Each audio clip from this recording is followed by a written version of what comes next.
Good evening, YouTube. This is Kaylin String coming at you with my regular Sunday night dinner.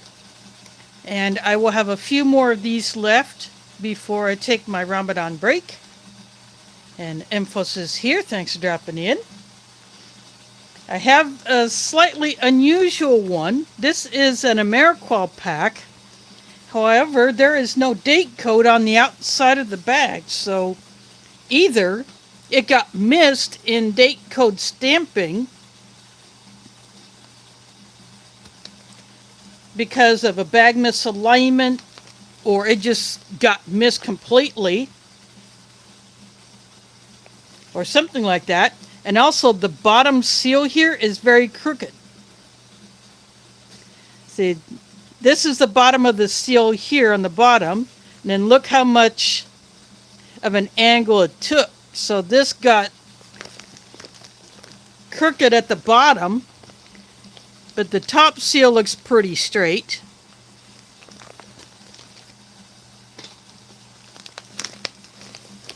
But usually the date codes are stamped on the back, and you might have to turn the bag upside down in order to see it, but I checked out both ends. No impression of a date code. So the only way to find out when AmeriQual packed this one is to open it up. Let's see, CR is in the house. Thanks for dropping in. There's James Ortiz.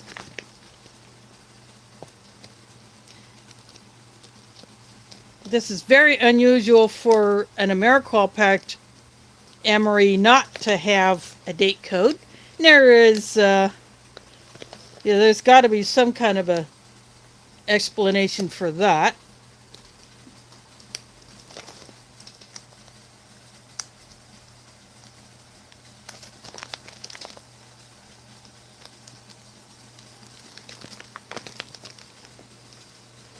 There is Gail Grayman prepping.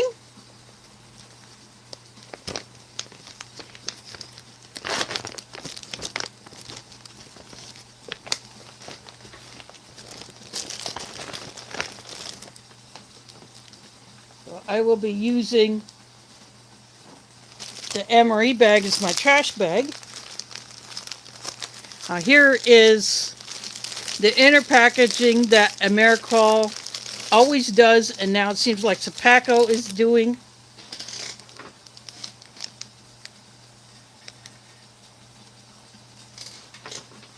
This has a date code starting with a 9, so this is a 2019 pack.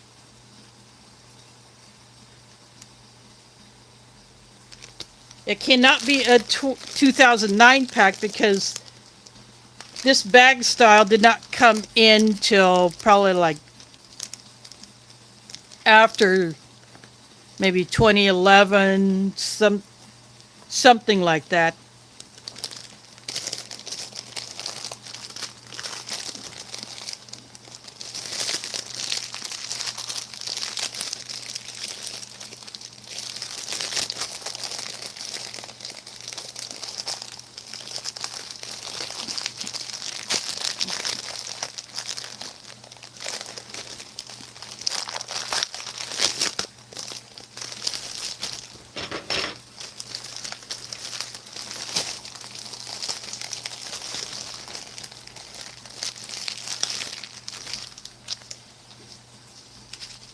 So this is a chicken noodles with vegetables in sauce. This feels like it's probably pretty soupy. And here is the sleeve that got bent. The nutritional information and the ingredients. And then the other stuff that is always printed on the back of this. There's spicy tuna rolls here. Thanks for dropping in. And then got another retort here. Applesauce with raspberry puree. So this is loose like the Zapple sauce. And it's in this style of a pouch where you just rip this off and you could literally almost drink it.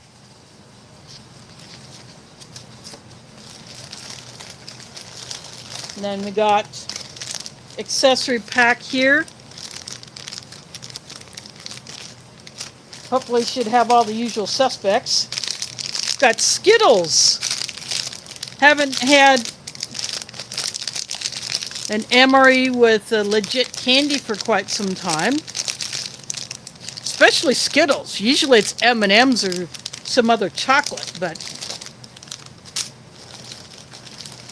that would be a good morale booster. Typical crackers. There's King Poobah in the house. Thanks for dropping in.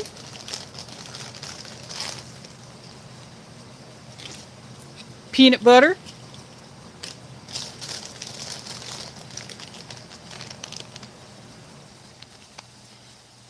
Tropical punch flavored drink powder.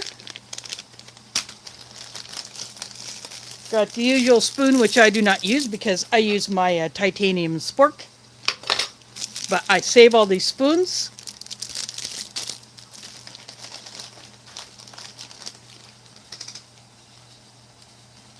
Got Bullard's Reds. This is hot sauce.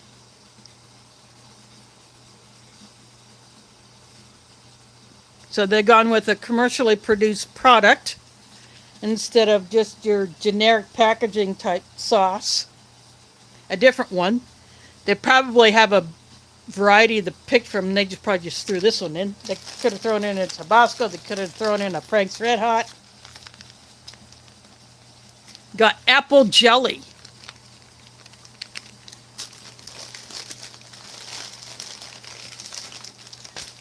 Again, got the flameless ration heater. Again, which I don't use, but I save all these because I figure there may come a time where I actually need to use one of these. And the last thing in this here is the beverage bag. Don't always get beverage bags in these MREs. Sometimes you do, sometimes you don't.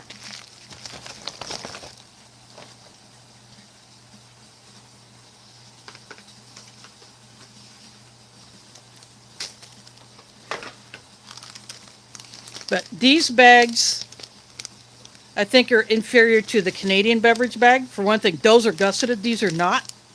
But these are very good to put things in to keep them dry. There is Cliff in the house. Thanks for dropping in. If you had water purification tablets, of course, this is only, this could hold maybe a liter, but probably no more than a quart. And even a quart would probably max this out. But if you got a quart of water in here, you could drop a tablet in to purify it. But you would have to have those tablets on you. So I set those things to the side. And this beverage powder I am not going to use tonight because I prepared that cherry drink powder and I just let that sit in my fridge for a while so that it can fully dissolve.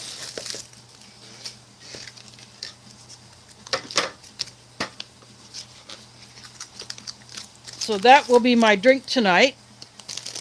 Now open up this accessory pack and see what we got going on here.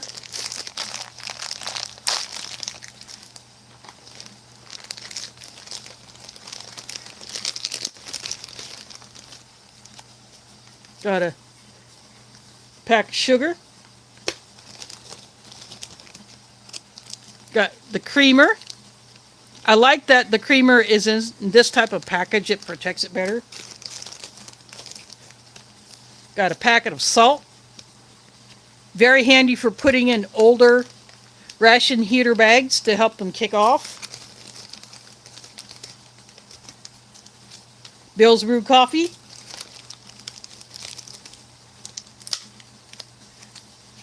The wet wipe. Cinnamon gum. And you can see the color difference. This is,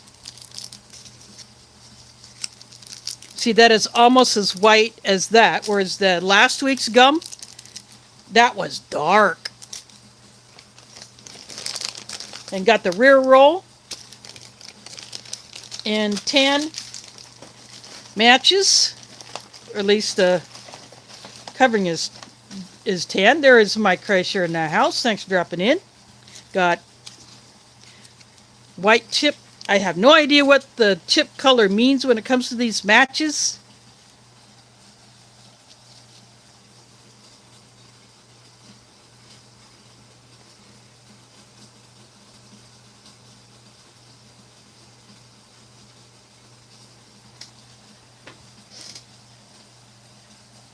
Oops, that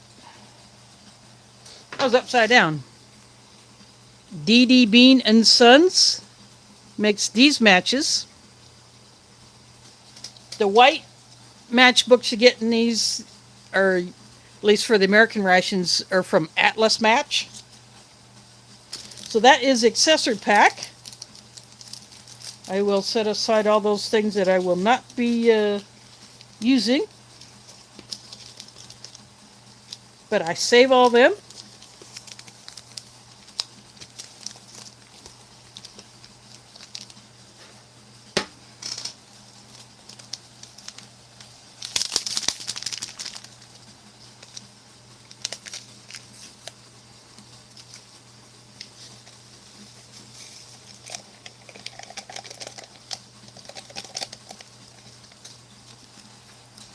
And all my trash is going into the MRE bag. So once this stream is over, I will go ahead and correct or add the year to the title.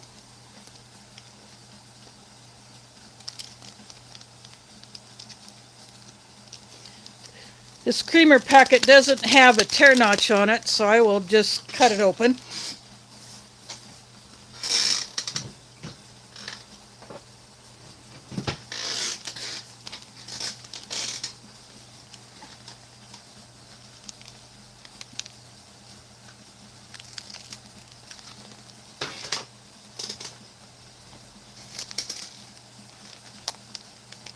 Oops, that wasn't low enough.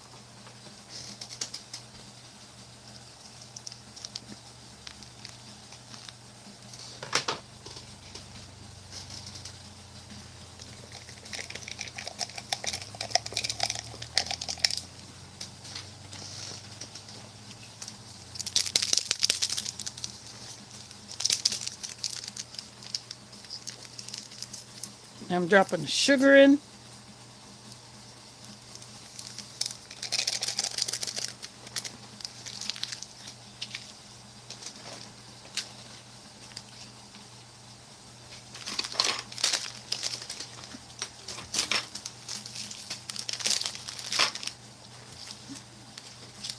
I will go ahead and put this into the pot on the stove, and then I will bring back the water for the coffee. And as usual, I take that kettle back to the kitchen just to get it out of the way. I need to fix this slight bit crooked. There we go. And then I will bring back also that cherry drink, which I prepared in advance. There's the Carlos Perry here. Thanks for dropping in.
I am back.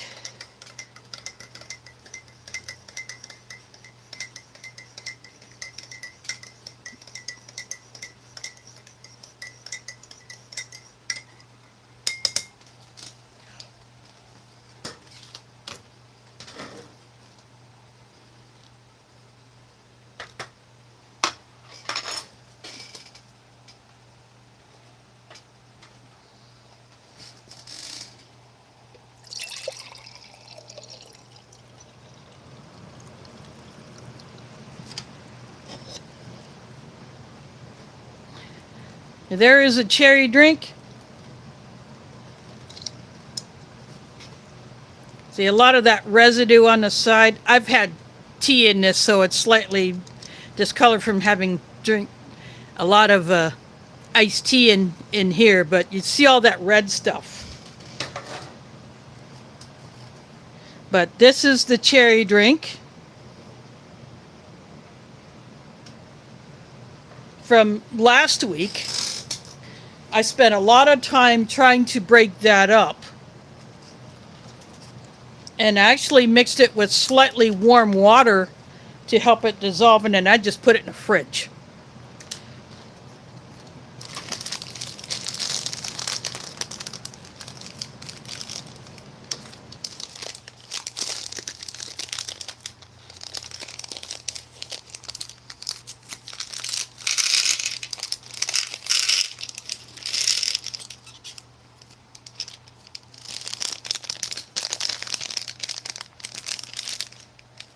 This is the spot where you would see a Best Buy date, but you cannot see, almost cannot see anything there.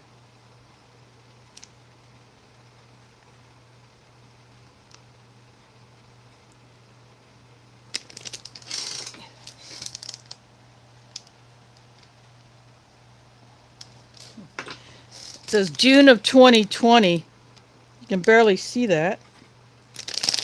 There's Multi-Magnum in the house. Thanks for dropping in. This is a 2019 pack. This Mariqual bag did not have a date code on the outside, which is very unusual for them. Booger Butt and Booger Butt. Dave is here. Thanks for dropping in. Hope LJ is doing well in school and in his activities.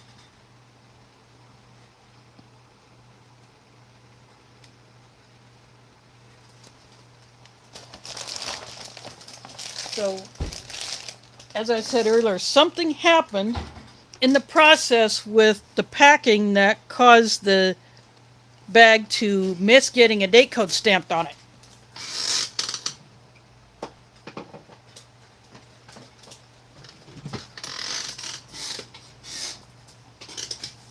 Sorry, this chair squeaks, but, you know, I bought it used.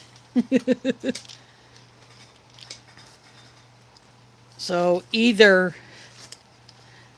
the stamping thing did not get aligned well, or it just completely got overlooked.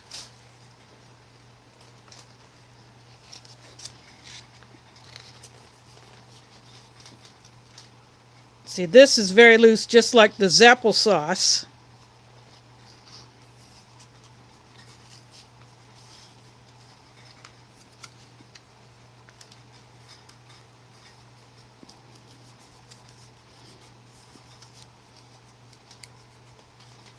Baby food is thicker than this.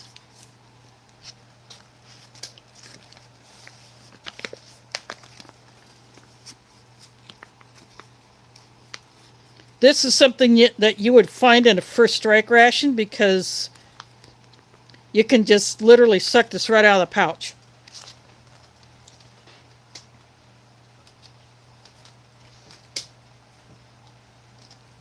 So it has raspberry in it. This and That with Matt, thanks for dropping in. So that's why it looks that color.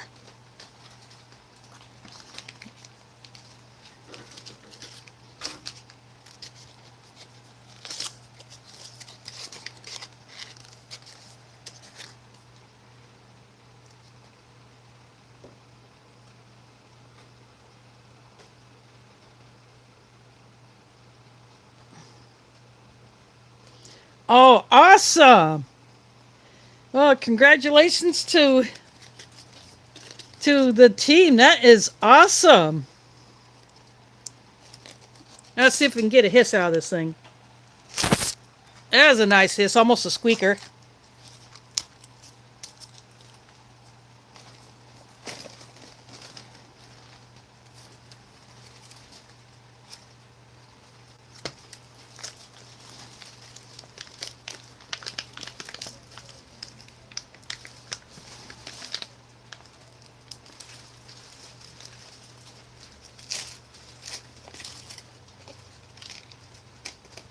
A little bit of breakage.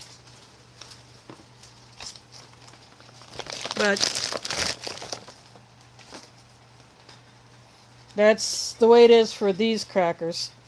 If they're a little bit sturdier, but you know, like the MCI crackers, well, that would be awesome.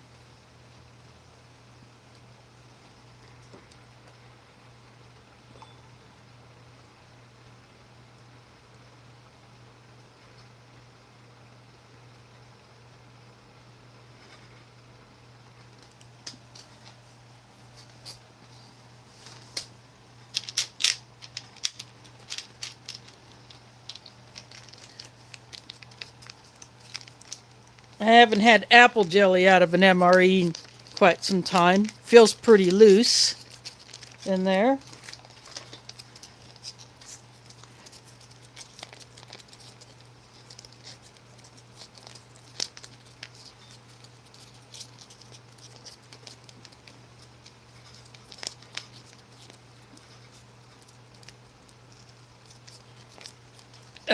I don't think I would share that opinion. Of course, I don't drink alcohol. I'll take my peanut butter straight up.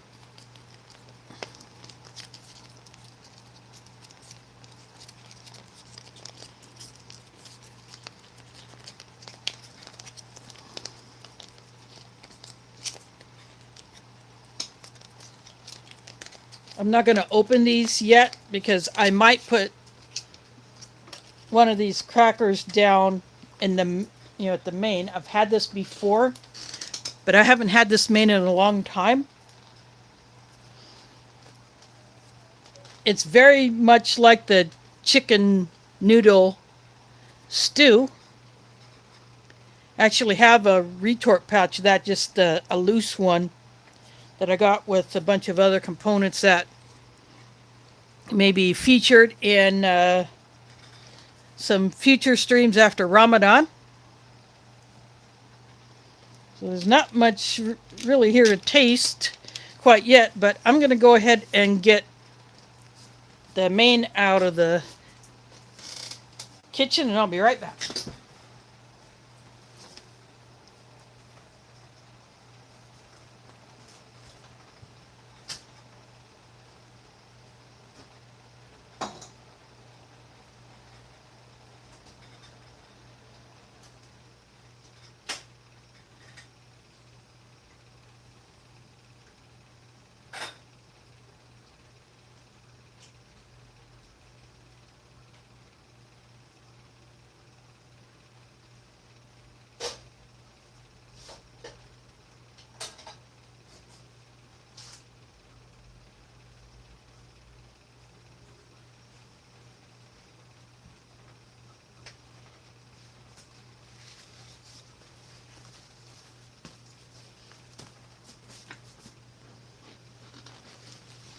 I am back.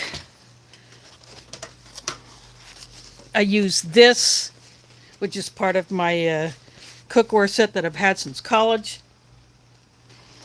It's a dome lid. I just use it as a convenient way to carry my items that I get out of the pot. I've got a paper towel I'm drying this off with, so it's easier to handle.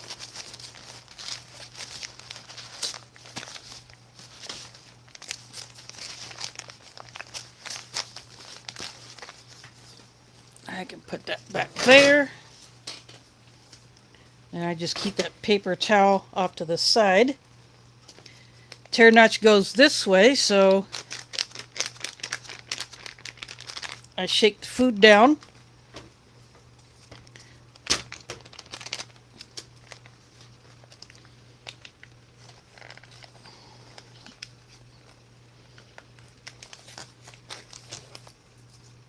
And this one didn't quite open up all the way. So I'll try this one, see how far. Sometimes these things don't rip very well.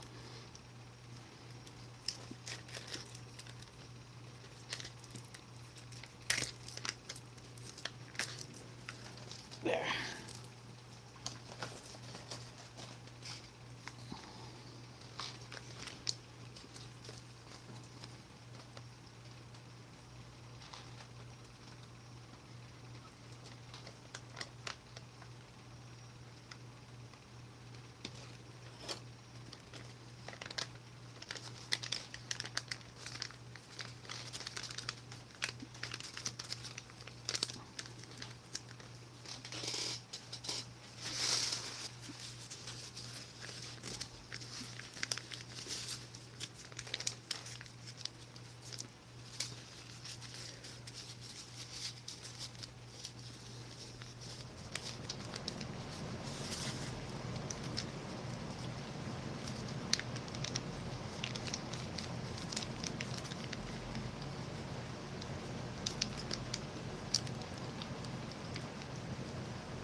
White noodles. Looks like a pulled chicken. I see carrots.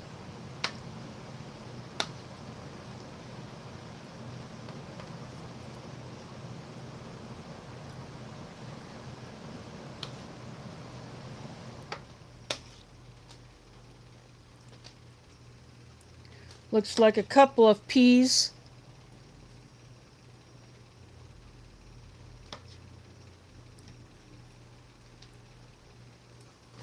Any red bits might either be green or red bell pepper or tomato. That's probably red bell pepper.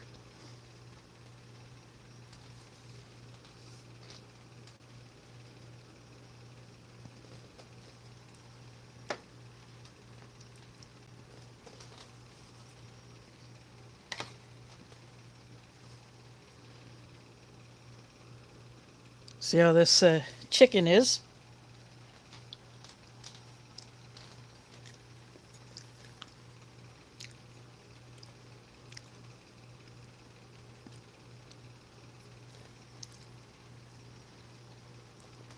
It's just like a pulled chicken.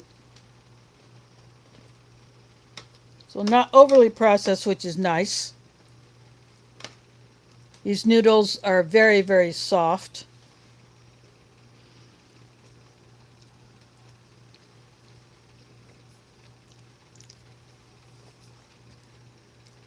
Probably like an egg noodle.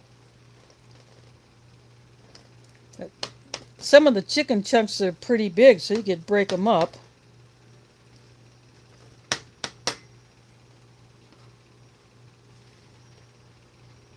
See, there's another bit of red bell pepper, a pea, and some carrots.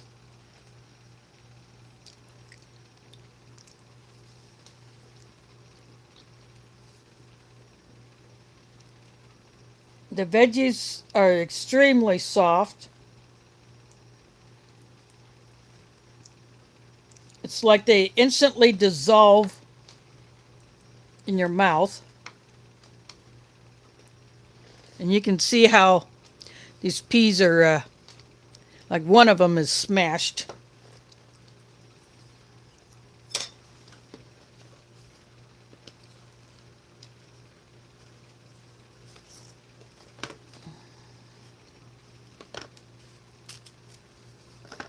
So I'm going to crumble up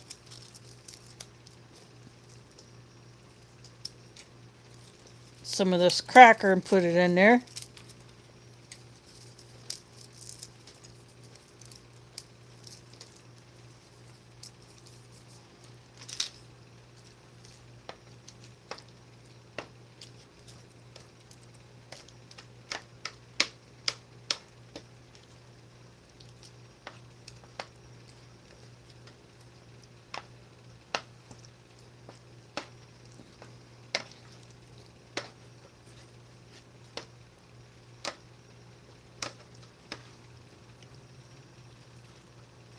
Give it a little texture.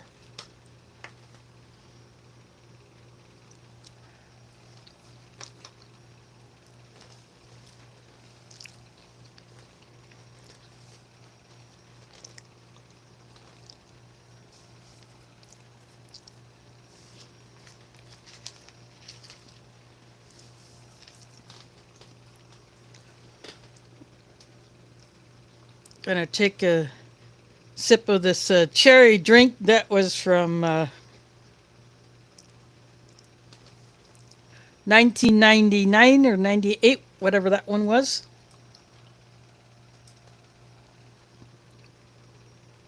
Tastes just like cherry Kool-Aid.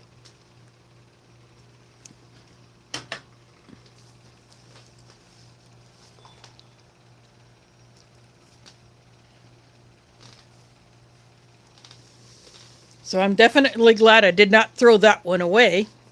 I really wanted to try it, so I decided I'm just going to work with it. Spend a lot of time trying to break it up and then mix it up and just let it hang out in the fridge till I'm ready to drink it.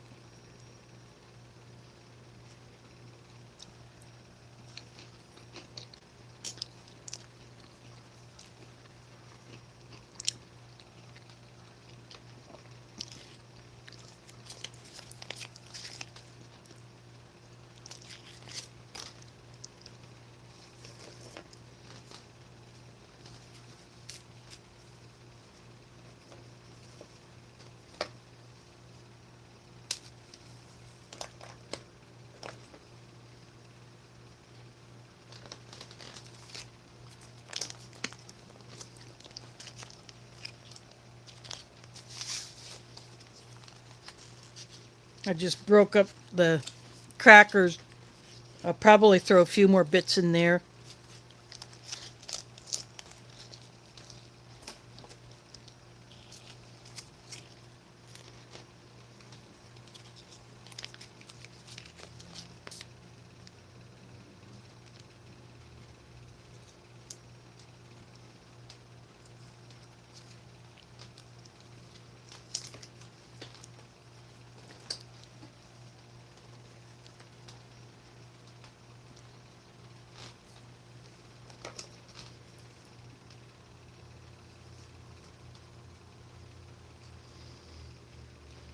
There is Tim in the house. Thanks for dropping in.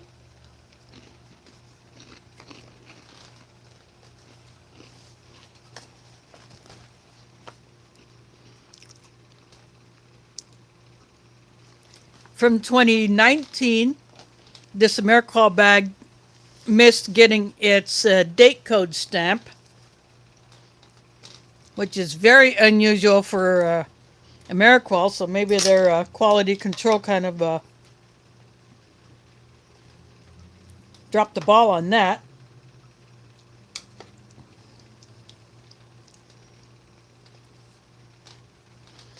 I put a few pieces of cracker in this main. It is so soft.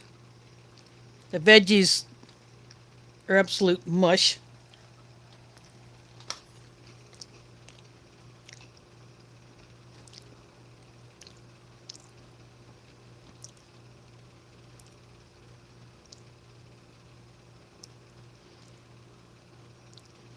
Well, that is awesome, DeCarlos. Yeah, my mom has done some serious time in rehab facilities in the past few years. In fact, the second time she was in that place, she got the big nasty. So they had to keep her there until she got over that before she could come home. So that delayed her discharge date from that. But I hope it's a good facility. And I hope that she does do well there and gets to go back home soon. But getting sprung from the hospital is always good.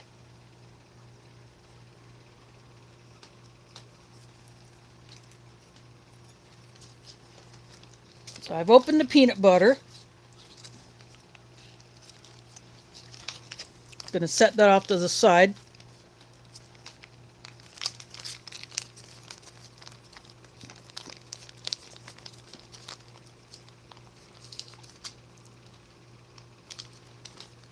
I'm going to open up the apple jelly.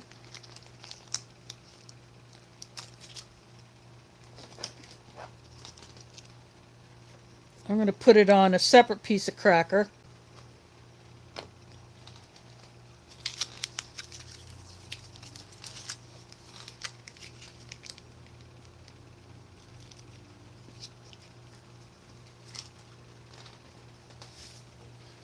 So this is what the apple jelly looks like.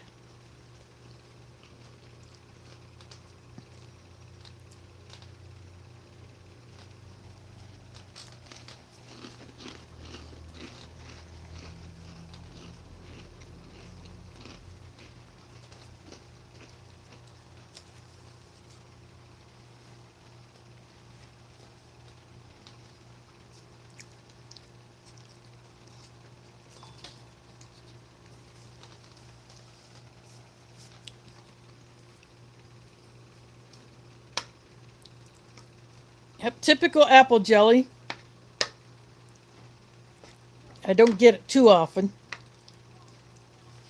but it's nice to have it.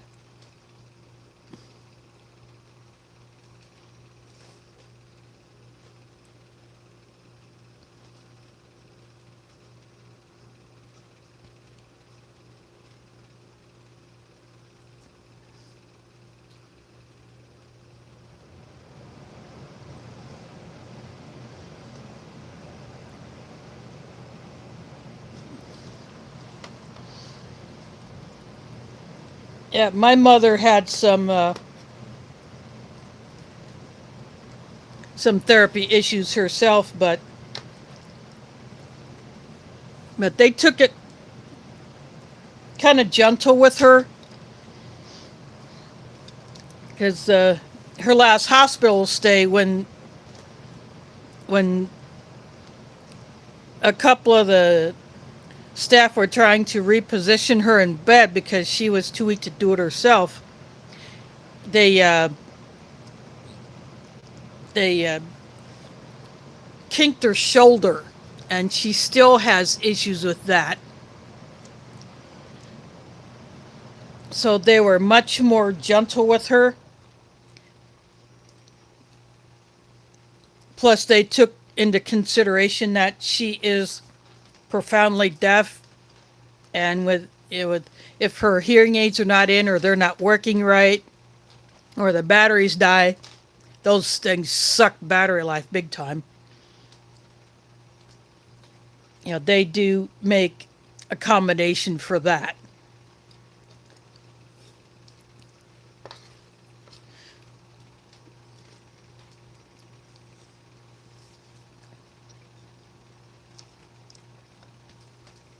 Gonna take a sip of the Bill's brew.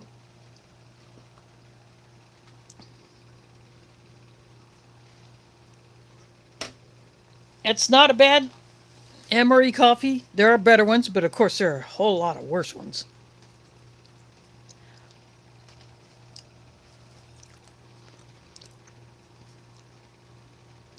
And this is applesauce with raspberry puree, so that's why it's darker.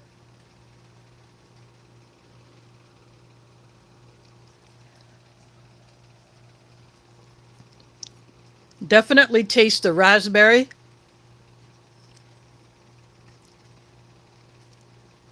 It's got a pretty prominent flavor. The apple still does come through.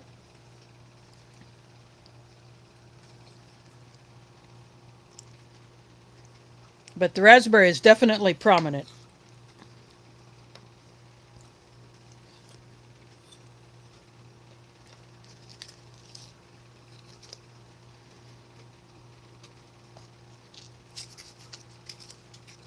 I'm going to put a squirt of apple jelly on there.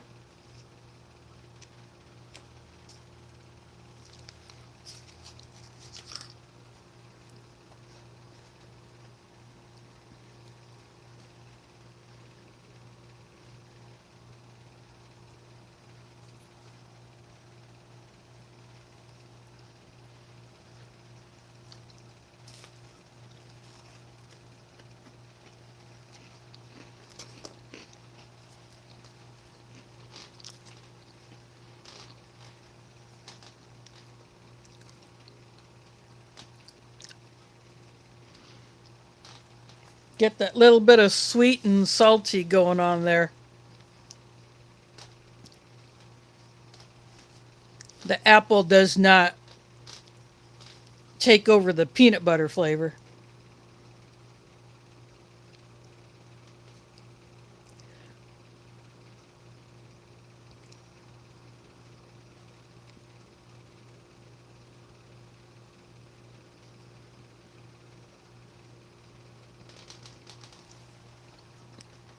Not, I mean, this is, I would say, more tart.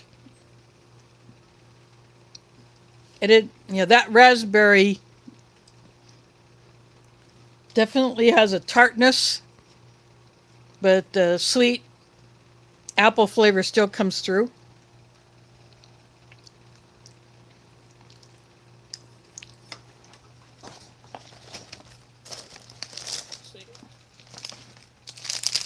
Skittles, this is the original.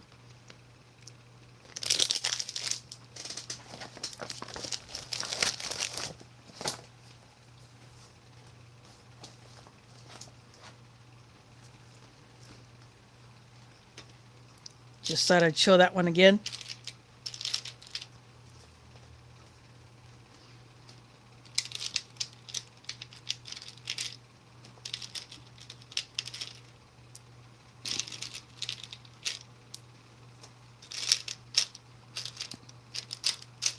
So these are the 5 colors.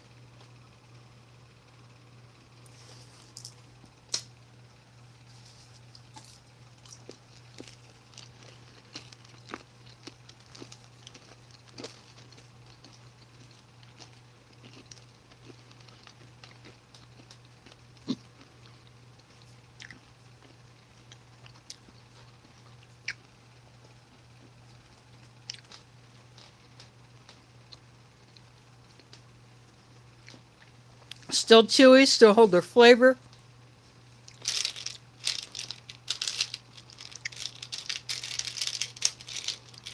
Not busted up in any way.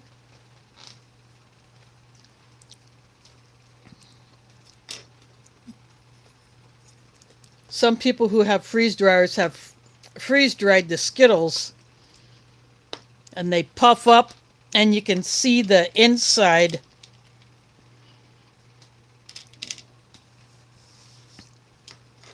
And they look kind of funky. Tack from ALK Foraging and Adventures has a freeze dryer that she bought with some money put in by some others. So they share the use of it. So if they want to freeze dry something or have her do it, they will give her the food. She'll freeze dry it, or she will show them how to use it. And they may give her some of it to keep or just pay her money to do it. But she has freeze-dried Skittles, and then her last video with the freeze dryer, she did an experiment with some different candies. There is Art and Ornina for an MRE dropping in with that super chat saying hello to everybody. Thanks for dropping in. Super chat is much appreciated.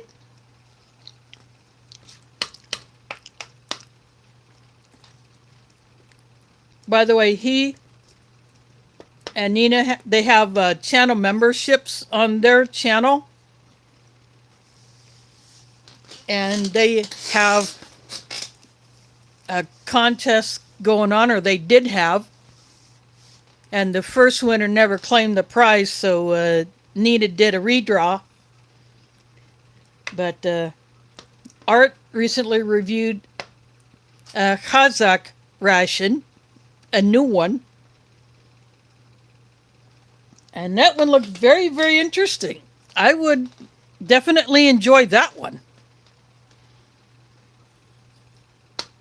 And because Kazakhstan is a large Muslim population, the rations are halal certified.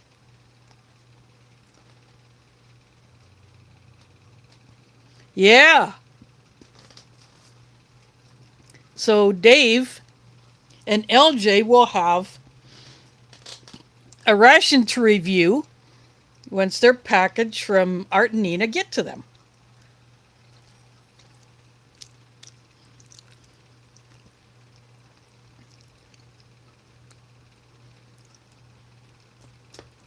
Yeah, see, the thing is, you have to be a channel member on the Foreign MRE channel,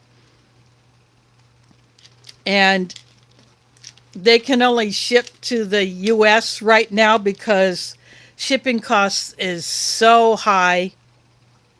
Even to ship within the US, it's costing a lot more.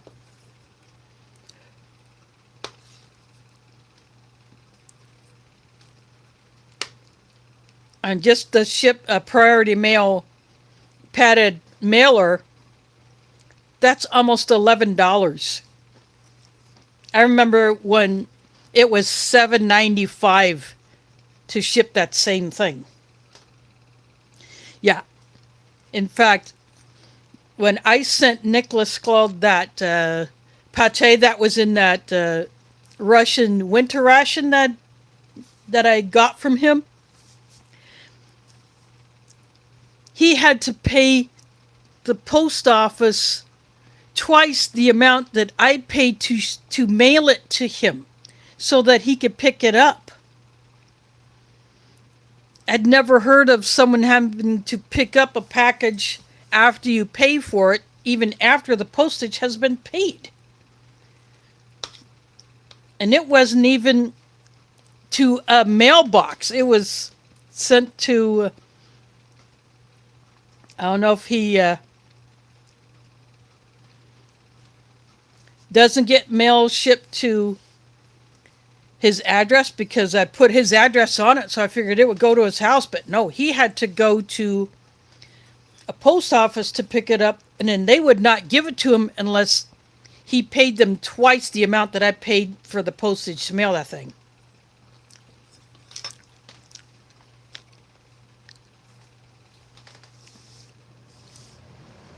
I never heard of a U.S. post office doing that before, so that is whacked.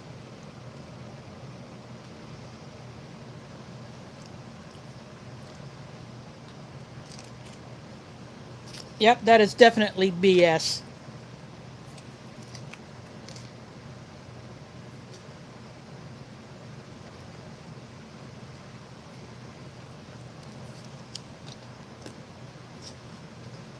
Put a little more peanut butter on there.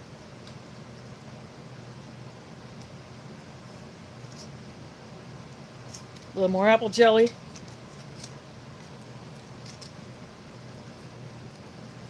This apple jelly still likes to come out in clumps. That's okay.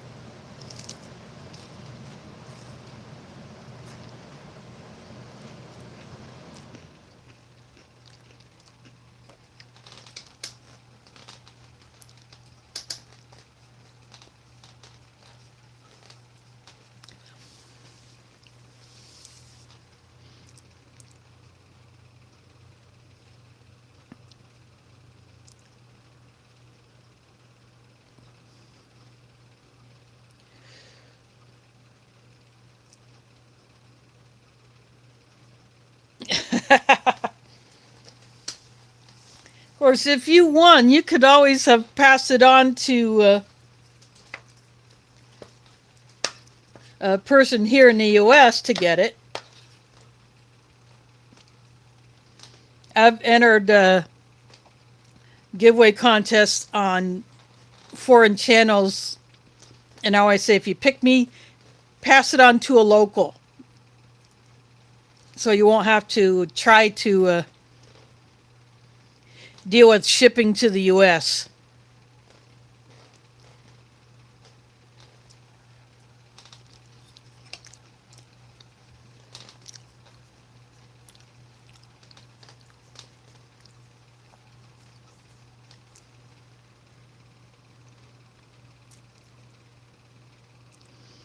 Yeah, I have. I have in the past, and I'm glad others get to have some winnings.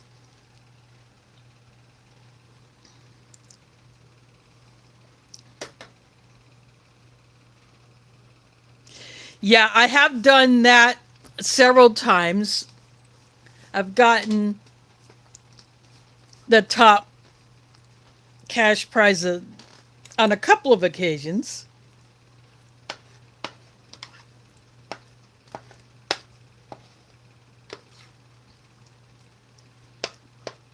But of course, I'm very happy when someone else gets it. After all, I can't win everything.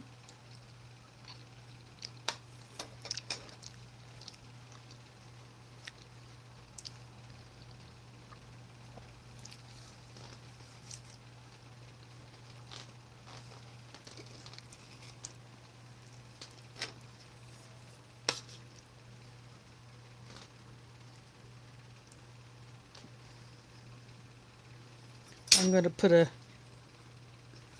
glob of this on a cracker just for the heck of it.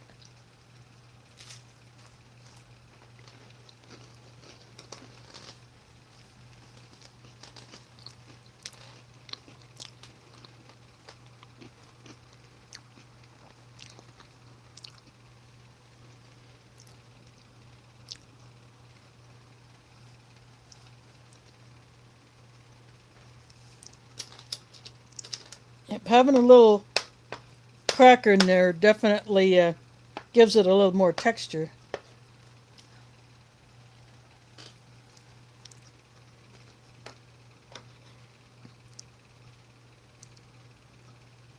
Yep, I like paying it forward.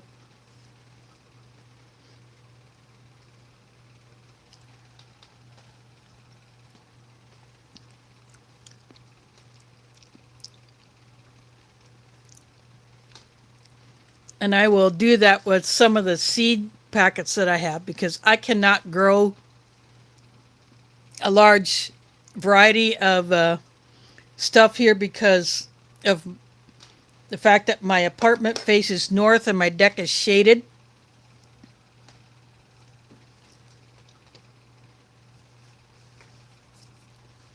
So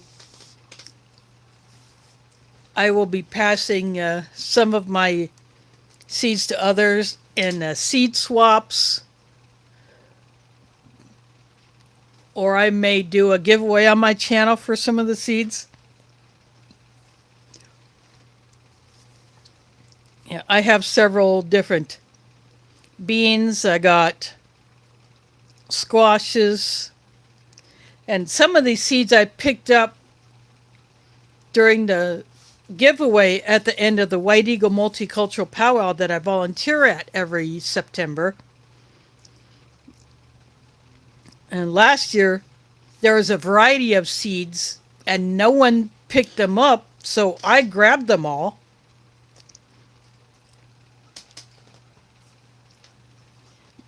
And then I have, I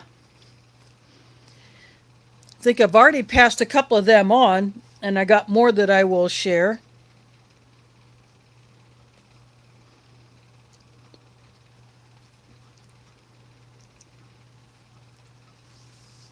And then the year before, in 22, there was a whole mess of Genovese basil seed packets. So I grabbed all of them, and I have shared them with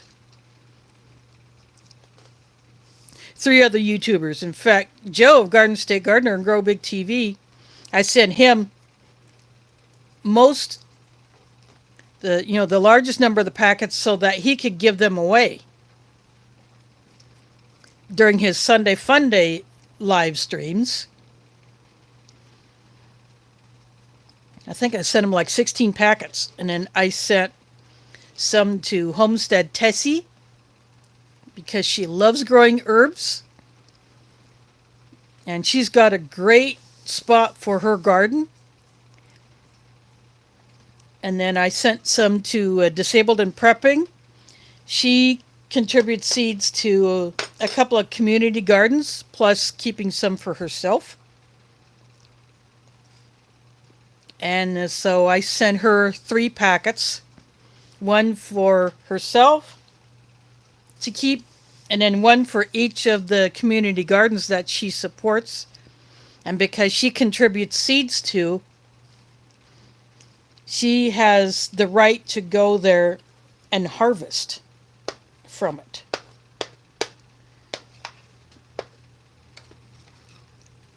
So she has done that.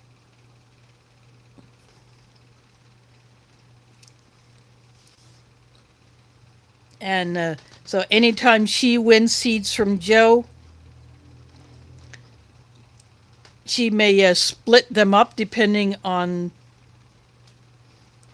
what it is and how many seeds are in the packet. And she uses those little pill pouches like I do. The Ziploc bags that are maybe, let's see.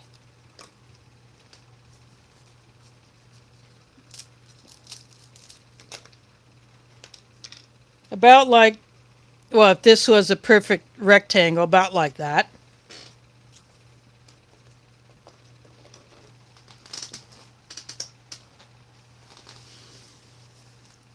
You can get them in packs of 50 at Walgreens and Walmart. And I even found a pack at a Hy-Vee store.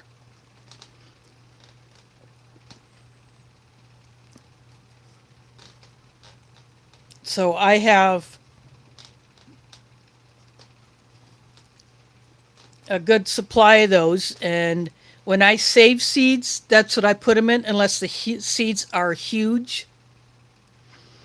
Then I will use a bigger bag to put them in.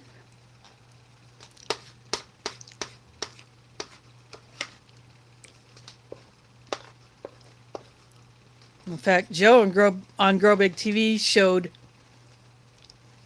the little containers that he uses to put seeds in.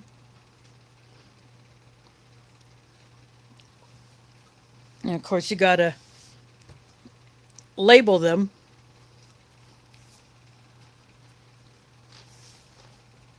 That way you know which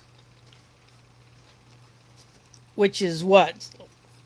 Distinguish a Scotch bonnet seed from a purple bell pepper seed, or a Dr. Whitesea tomato from Aroma,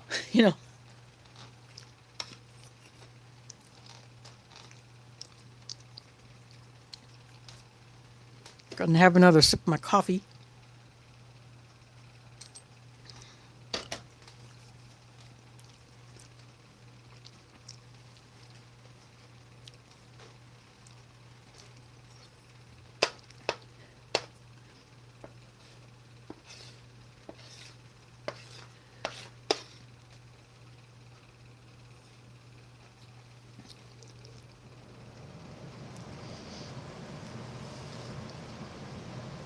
That was a good one, CR. That was a good one.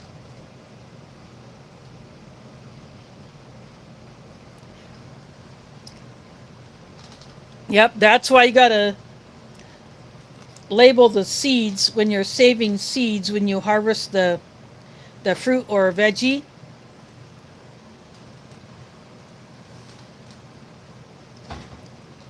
From different peppers that I have gotten. I can't grow peppers because I just don't have the right conditions.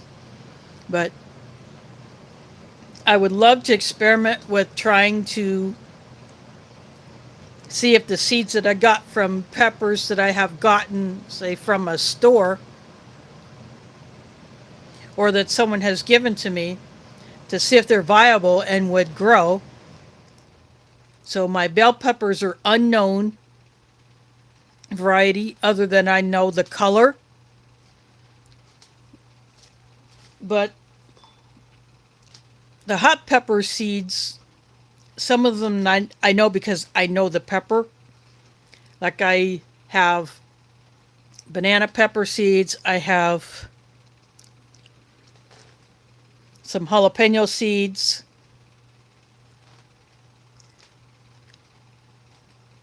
I got a couple others that I know the pepper.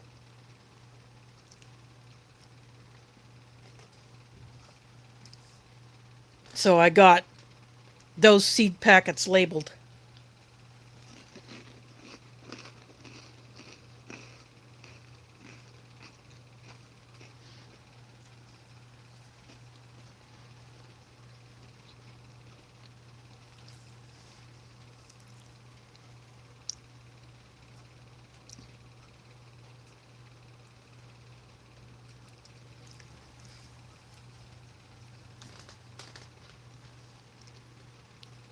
Yeah, I would love to grow a sunflower, but that's just not going to happen.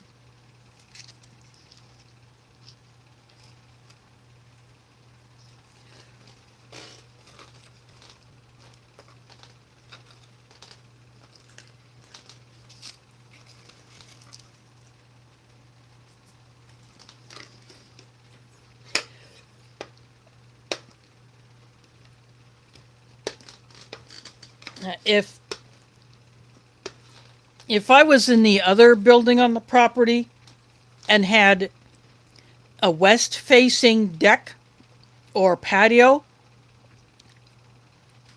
then I could grow different things, but because I'm on the north side, I can't do that. But greens and herbs are pretty much what I can do. I could not even get my marigold seeds to pop up. So this spring I'm going to try the nasturtium seeds that I have.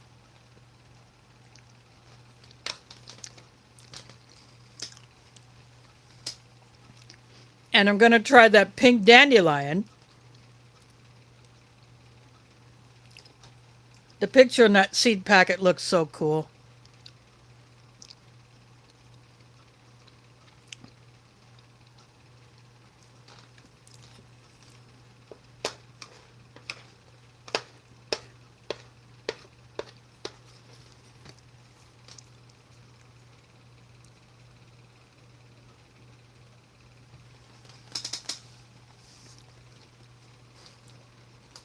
Yeah, see, the way these buildings are shaped, they're in a T shape.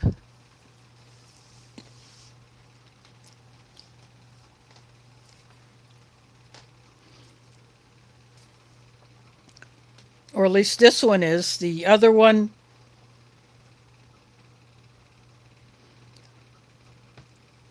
I've only gone into where the leasing office used to be when there was on-site management. But when that all changed, that office got turned into an apartment. So that's the only time I had ever gone into that building was to go to that particular door. Or if somehow I got mail that belongs to a person who lives in that other building, then I would take it over there and put it in front of their door. That occasionally does happen where the mail carriers just can't read.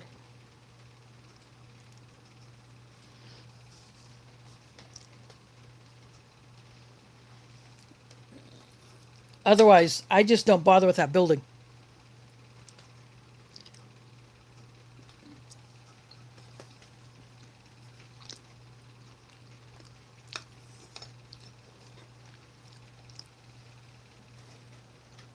going to have some more of this cherry drink.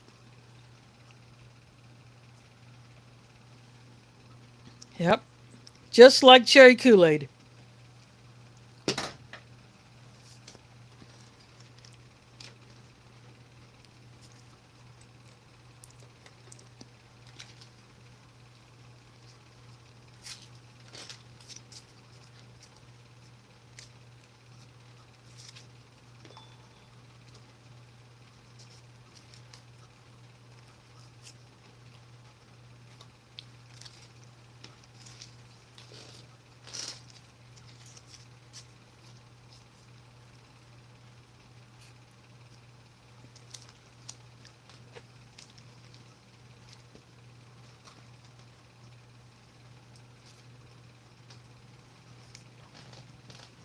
A little bit more of the peanut butter and apple jelly.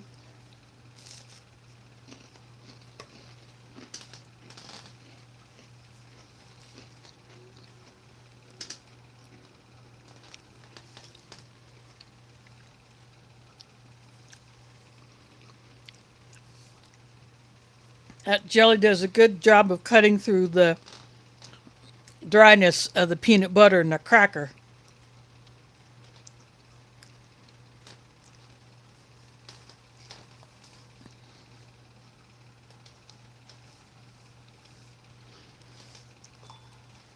That way you don't feel like you have to take a drink of something right after eating that.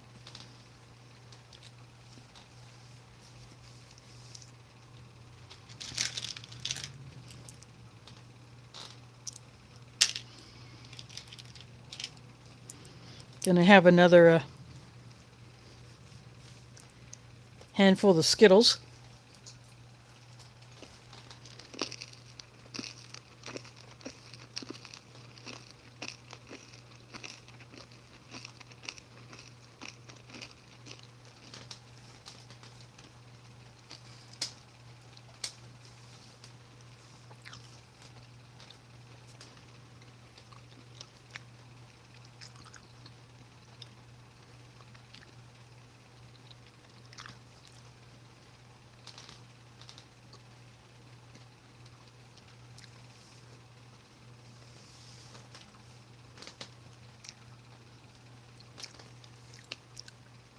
Unless you're growing a dwarf sunflower, you definitely have to have the vertical space, because some of those could get super tall.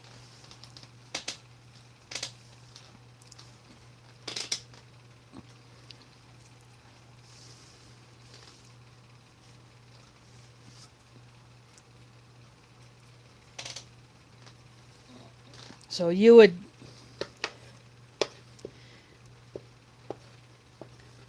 be dwarfed by some of those.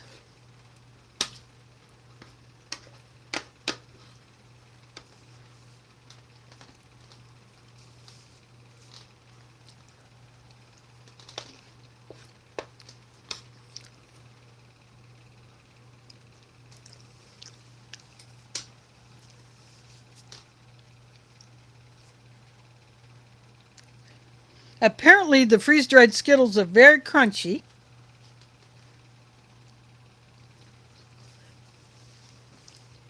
And not as dense as in the original state.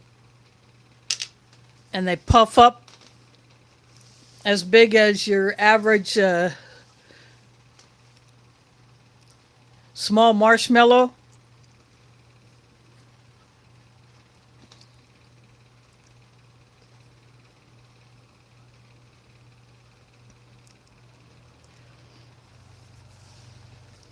Yeah, back to the sunflowers. Some of those flowers can have a seed head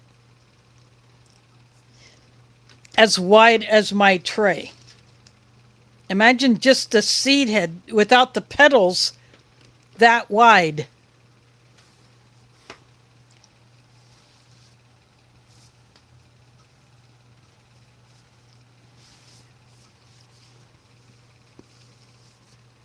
There are some pictures floating around on that I've seen on Facebook with his kid probably 10 years old, maybe 8 or 10 years old, holding one of those seed heads over the head with another one, you know, this kid is sitting and then a seed head leaning against his or her belly, and then two more on either side, plus holding one above his head. Yeah. And then imagine the petals sticking out from that, how wide that would be.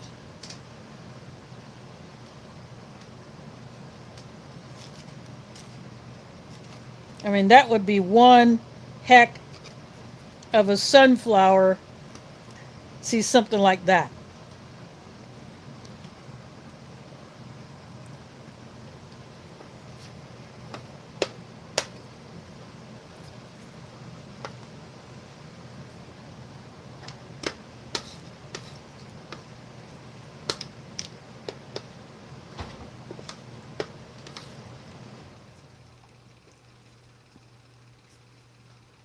If I had the right growing conditions as far as light goes, sun exposure, I would probably go for a dwarf sunflower. There is Shadow Scout Sweet in the house. Thanks for dropping in. Already Monday morning for him and Emphos, since they're on the other side of the pond.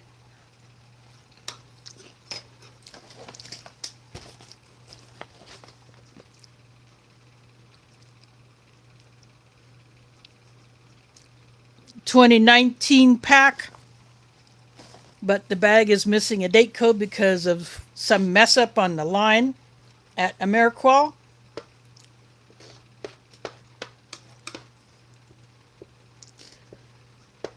So something caused the bag to miss the date code. Yeah.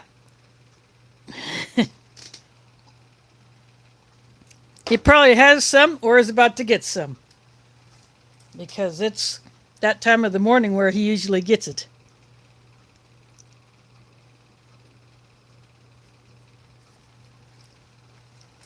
Well, Tim, you know what to do about it. Get you some.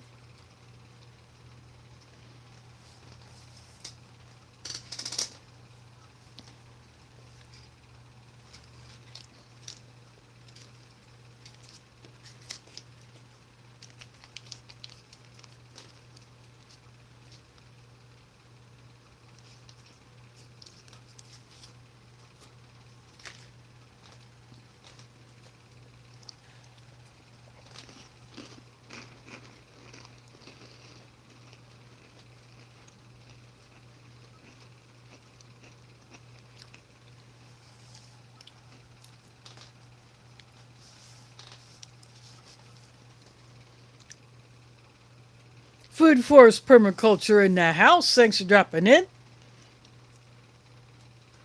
Another one of good buddies from north of the border. On the other end,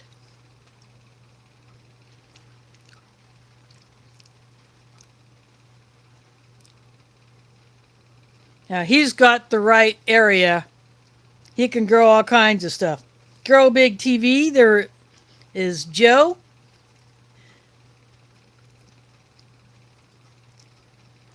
Thanks for dropping in. I was plugging you earlier.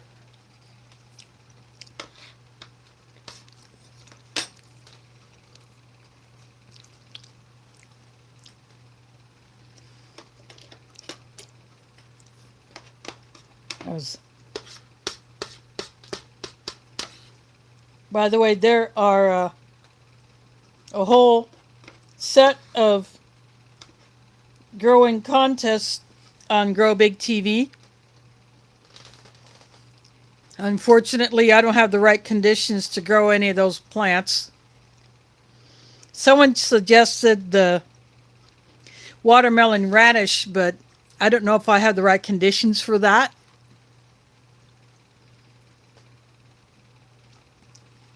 But I have one of the seed packets for the Dr. Weishi tomato.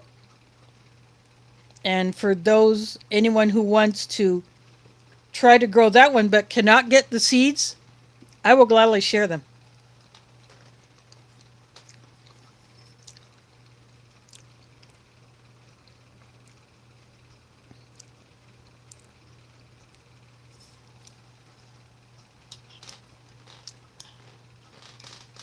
Well, maybe I'll have to look that one up just to see what it would require.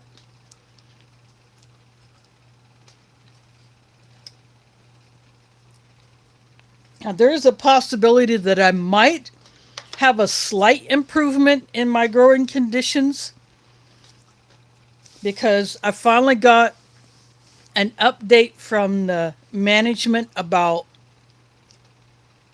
me moving out of this apartment that I'm currently in and going to one that is one from the end of the building. So the deck configuration would be exactly the same, but I would not have the birch and sycamore trees blocking any light from the front of the deck, but I would still have the partition that would separate my half from the neighbor's half. So that blocks some from the west, but I could get additional light from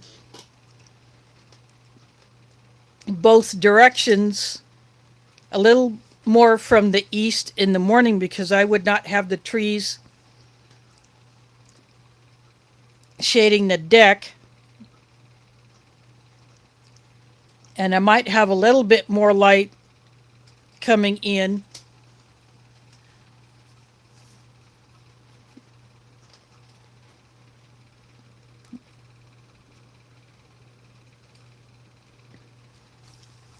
So that might improve things just a little bit. But I got an update that the door that was busted by an intruder has been replaced.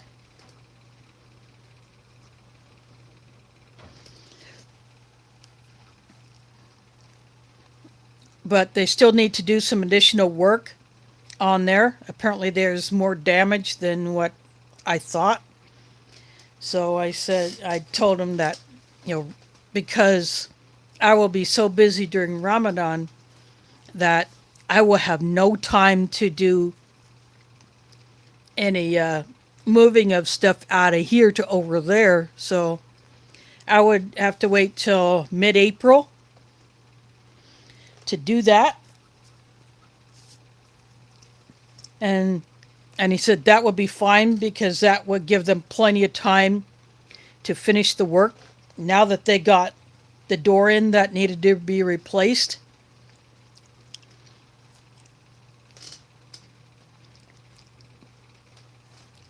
Plus tomorrow I will actually have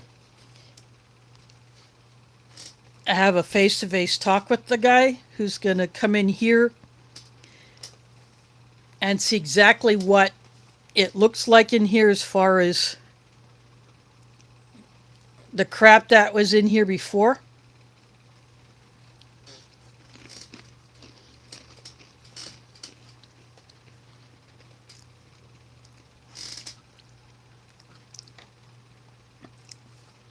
But I've already told him that on the phone that what is underneath the carpet is busted up cement board, and you can feel the different pieces of it when you're walking on it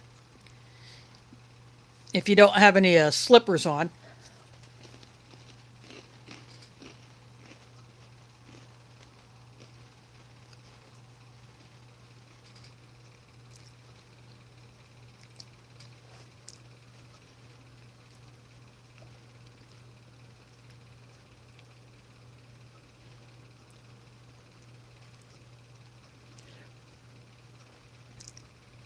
Yeah, for some of us, container gardening is the only way we can do it. I don't have a piece of ground that I have access to. So I have to do it in containers.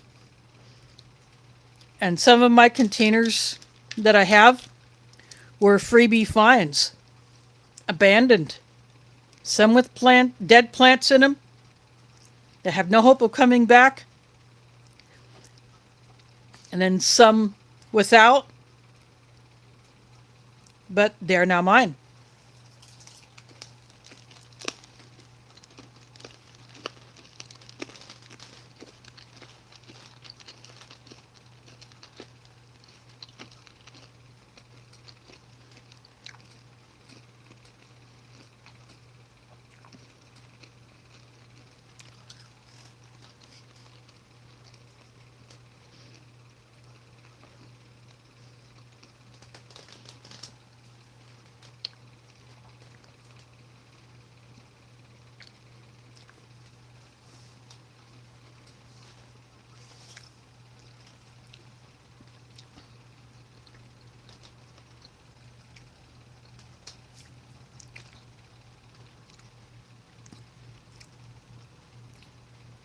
See, good first. Yeah, he found a freebie.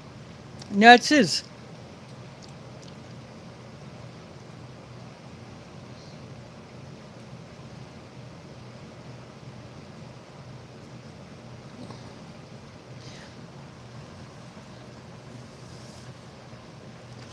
Yeah, and that's another bonus that I have is I will be able to easily move my plants because I have a collapsible wagon. I can put some pots in it, move them over, come back, load up a few more, move them over.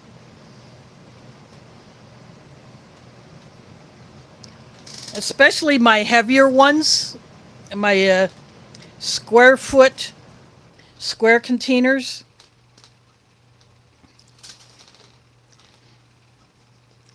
Yeah, when those are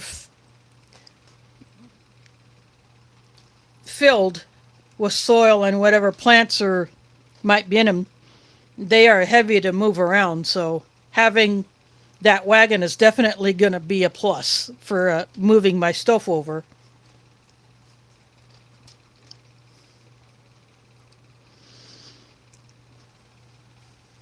Yeah, and I will not have this crappy carpet to deal with. I don't know when I will be able to have a look inside it so I can see how I want to arrange things.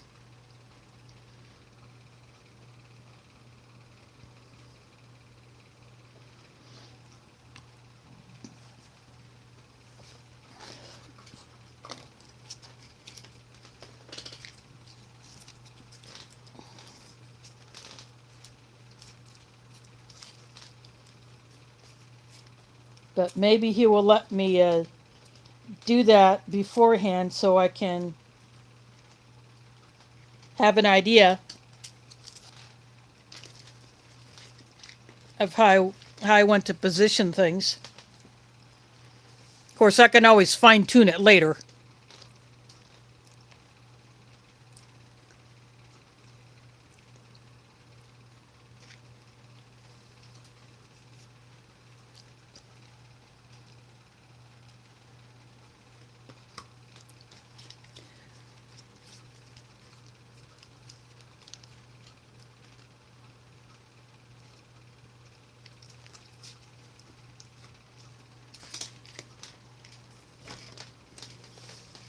But having the same floor throughout the entire apartment will be a lot easier because it is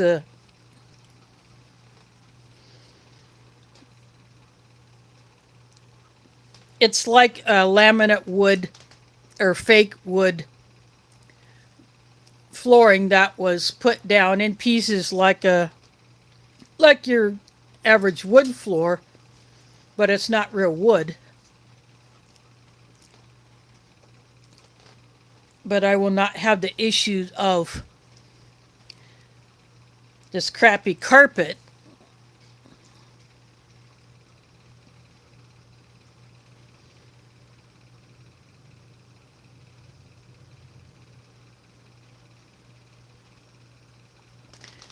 Wow, Howie, that is crazy. And you're north of here and you got spring already. Well, it is supposed to warm up into the 60s Fahrenheit by next weekend.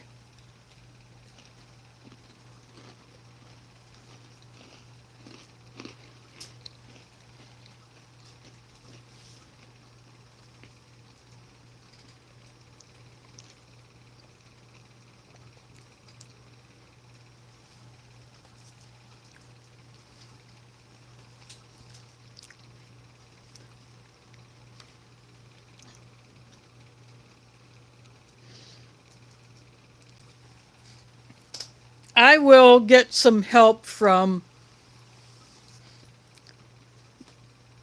my relatives for helping me move my larger furniture pieces.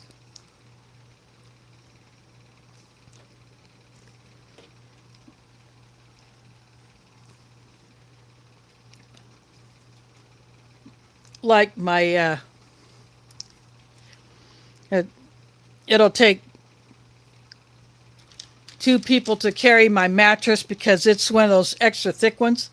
It's a twin, and I'm glad it's a twin because it'll probably take more people to try to move a larger mattress. So, yeah, I never graduated from a twin bed to a wider one because I figure I'm by myself. Why do I need a wider bed? To me, that's a waste for a single person to have a wide bed. I'm happy with my single bed.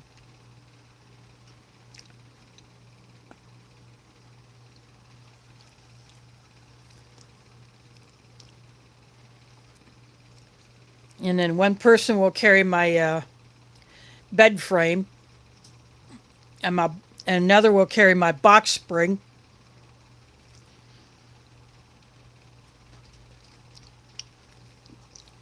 So, and I will empty my dressers.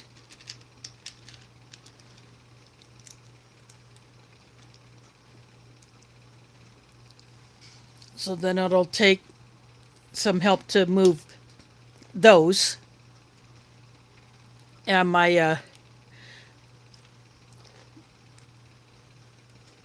cherry wood table that I made in a shop class years ago.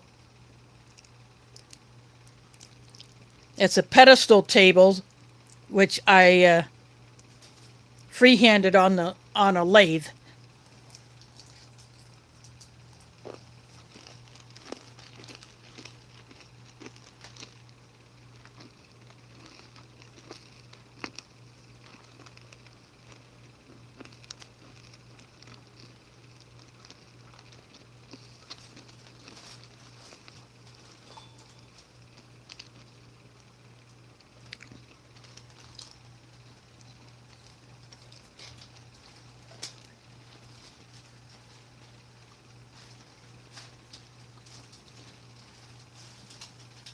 I've never tried a Satsuma orange or a Meyer lemon.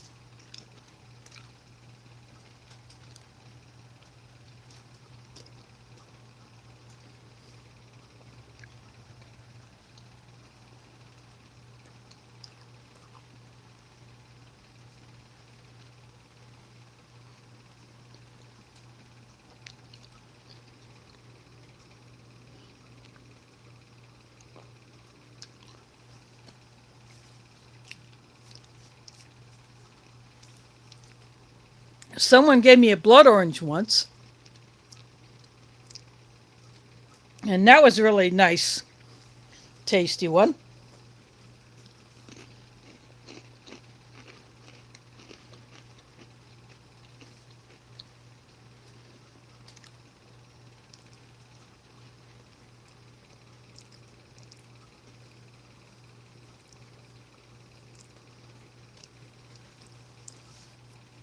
Key lime is nice.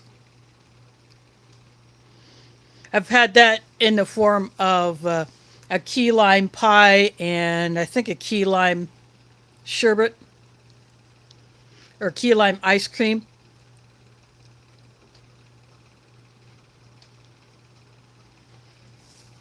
But I've never had just a key lime straight up. So, but in the forms that I have had it, that was really good too.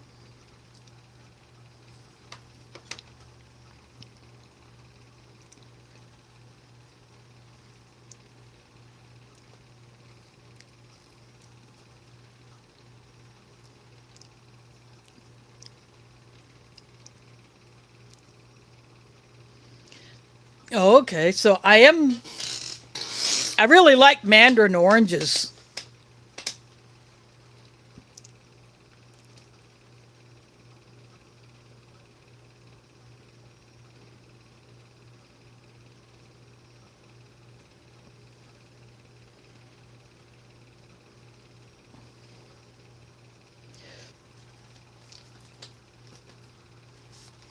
Well, Cliff, all you have to do is go over to Vancouver Island and you can get yourself some figs when they're ready to harvest.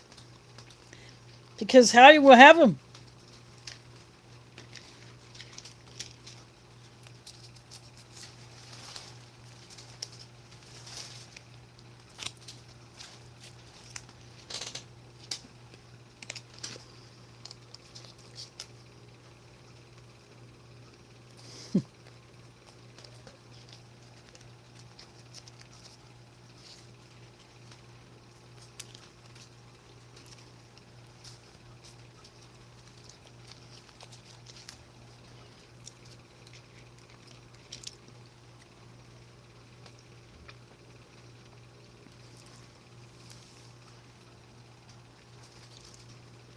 I bet.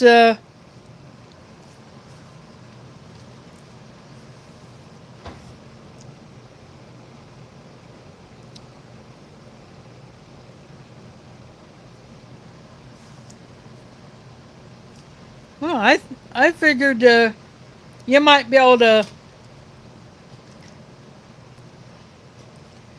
grow some down there, Magnum. I wouldn't be surprised if some people down there your way do have fig trees.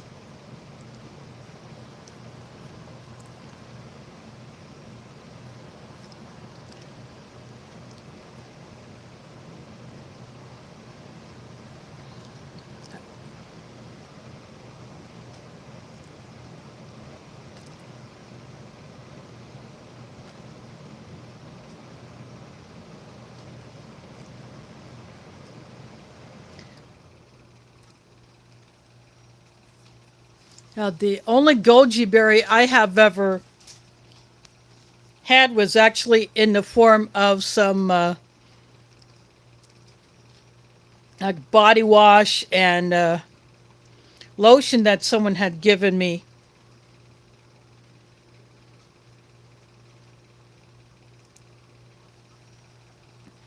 So I like the scent of the goji berry. I had just never tasted it.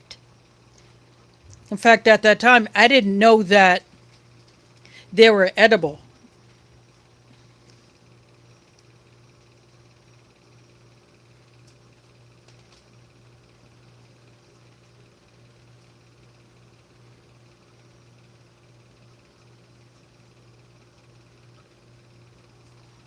Yeah, there are pawpaws here in Iowa, just not very widely spread.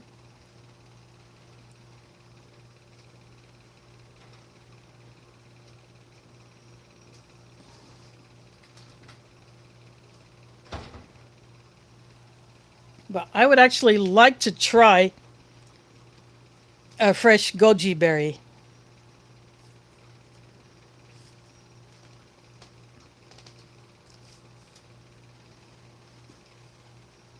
A few years ago, when I was wandering around a county park out here in central Iowa, along one of the trails that I and Tech were hiking on, we found some gooseberries. Just not quite ripe yet, but we still sampled them anyway.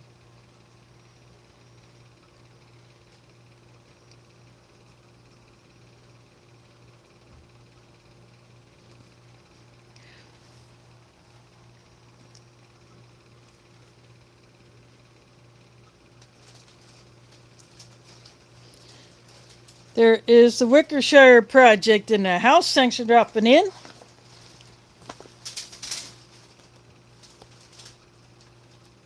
Disrespect in 2019 by Merqual. Bag does not have the date code on it, which is something on Ameriqual because that's usually, they always stamp their MRE bags, but somehow that one got missed. Hear any weird noises in the background? That's my cat. I have some packing paper piled up in a corner. She likes to play in or she will sleep on it. Just those long strips of brown packing paper. She gets that, so she will like to bound around in it.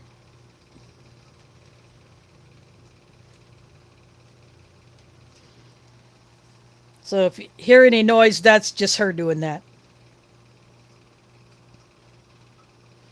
Oh, I miss having access to mulberry trees.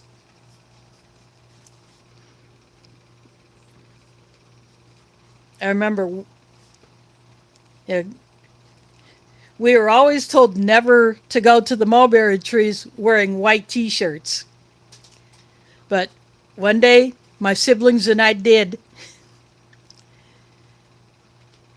So we were picking as many mulberries as we could, and not all of them made it to the bucket or whatever container we were putting them in as we were picking them. But yeah, by the time we came out of those trees, there was some purple on our shirts.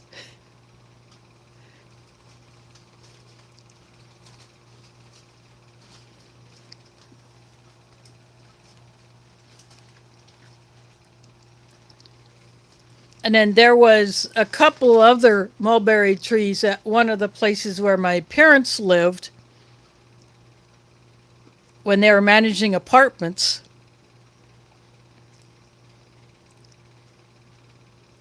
So we had access to those.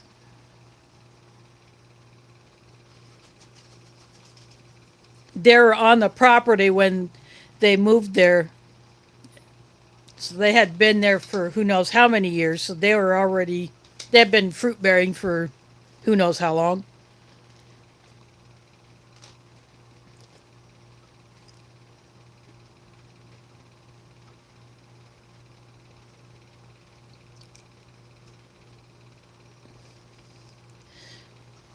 Oh, Shadow, they're very delicious, sweet, dark fruit. They look like, they kind of look like a black raspberry, but much sweeter than the raspberry. Thanks for dropping in, Howie.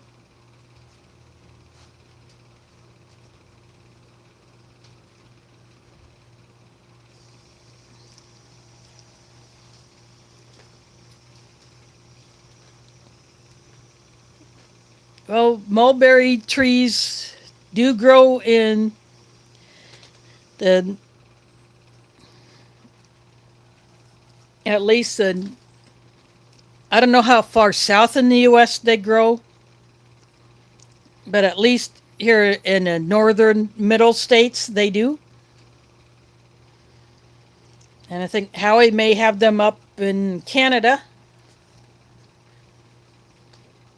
or they may be in all over Canada. I don't know where. But it might be something to look at to see if they are in other countries besides here.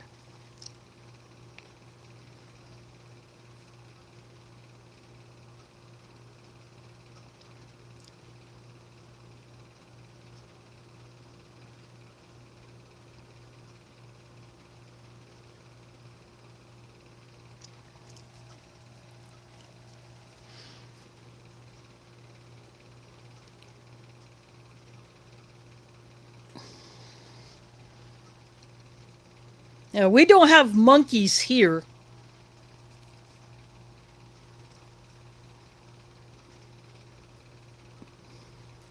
But I think we have some two-legged weasels. That definitely do not look like the kind that were featured in the movie The Beastmaster.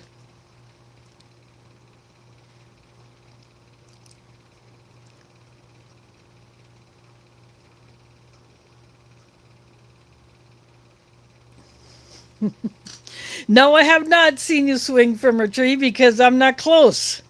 I have no idea where you're at.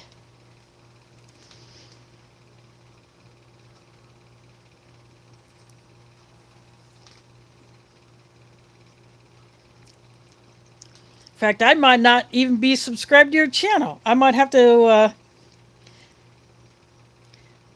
check that.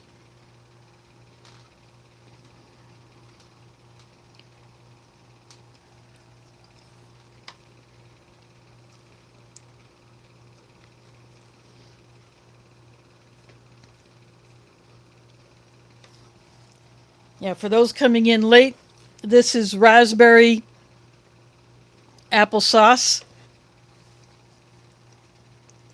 Yeah, original fruit flavor Skittles.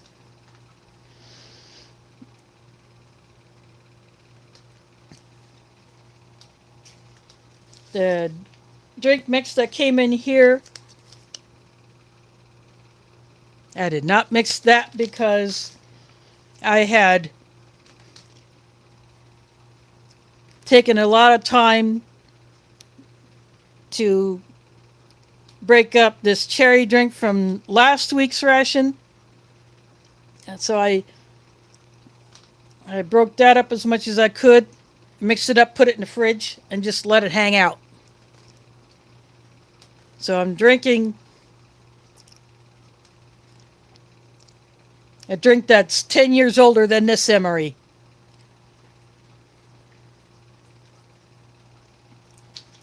So I will save this one for another time. Yeah, this is one of those that has that nasty dye in it.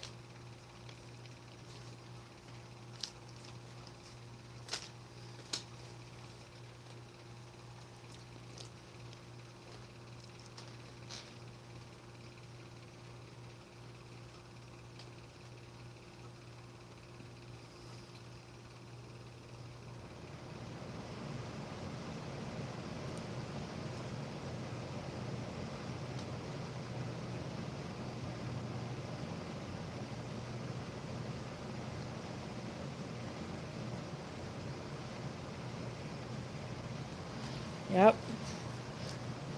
See, that may be something that I possibly could do when I move over to that other apartment.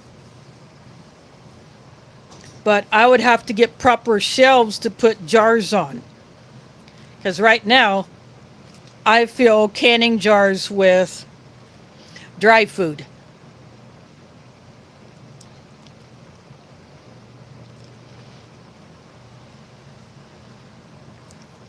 I have a few that I have put chocolate chips in.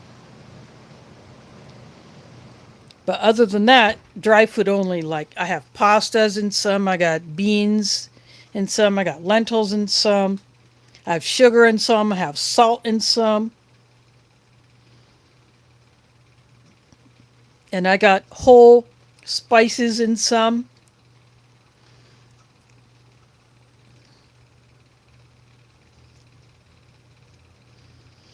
But my large burner on my stove does not work.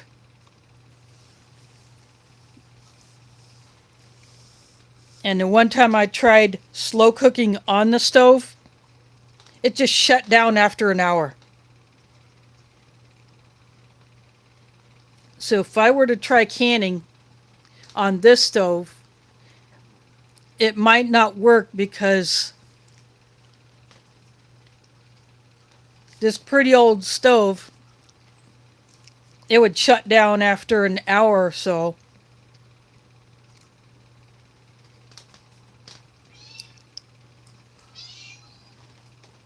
that would not work too well. Plus, I can't set the clock on it, so it just blinks 12 o'clock all the time. I just don't mess with it. The oven doesn't work, so I can't bake. So it is pan storage.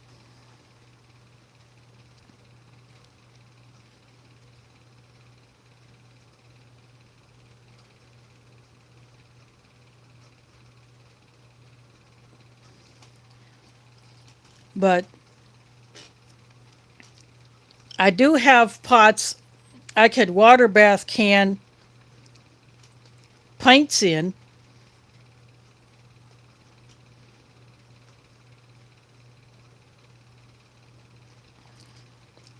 And I would take the rack that's in my Instant Pot, put down that down in the bottom, and put the jars on that.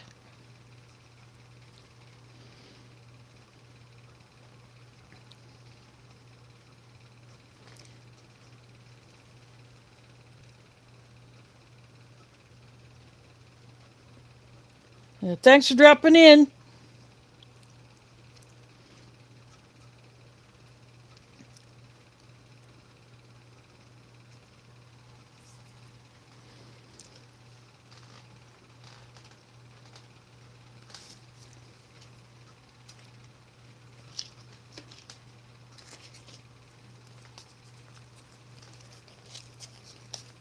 So I would definitely want to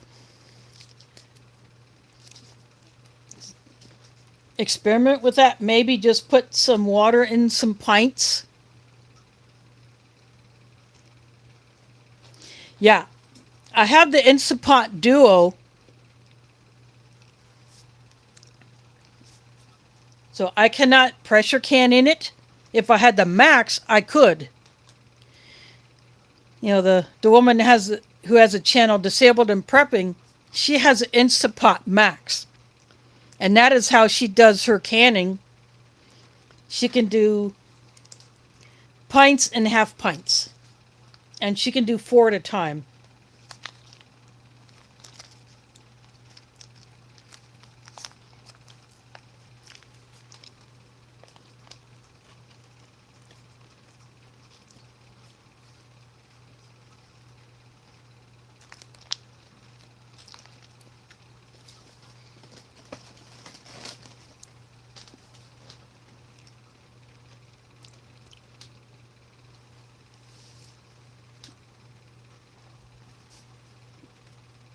But whatever it is she puts in there, it's pressure can. She doesn't do any water bath canning.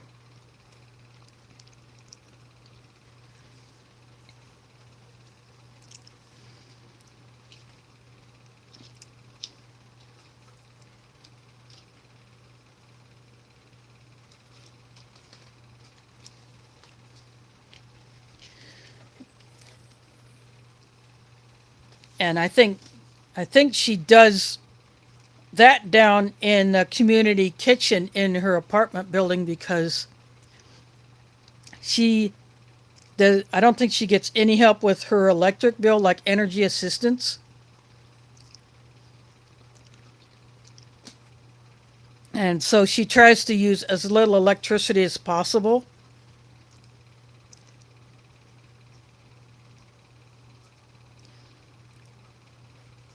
You know, mine is a small one too, but you know, if you're only one person, you don't need a big one.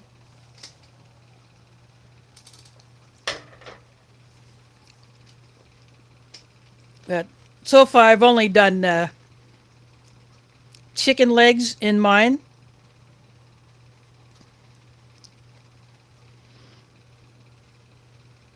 I just put the chicken in the marinade right in there.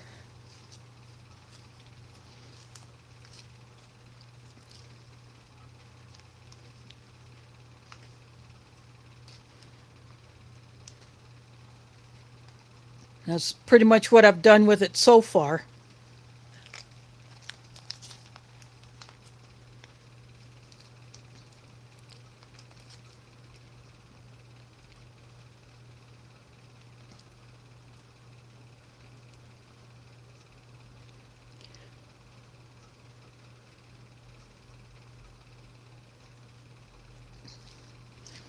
Oh, that's good. And if she gets enough light for them,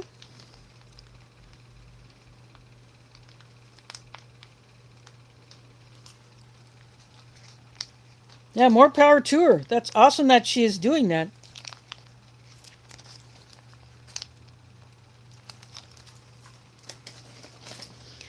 Well, Tim, that would be a cool find.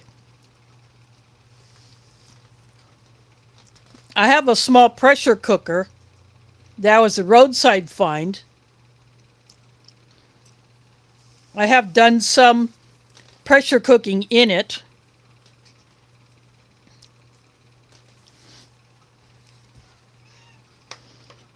But more often than not, I just use it like any other pot to cook in without putting a lid on.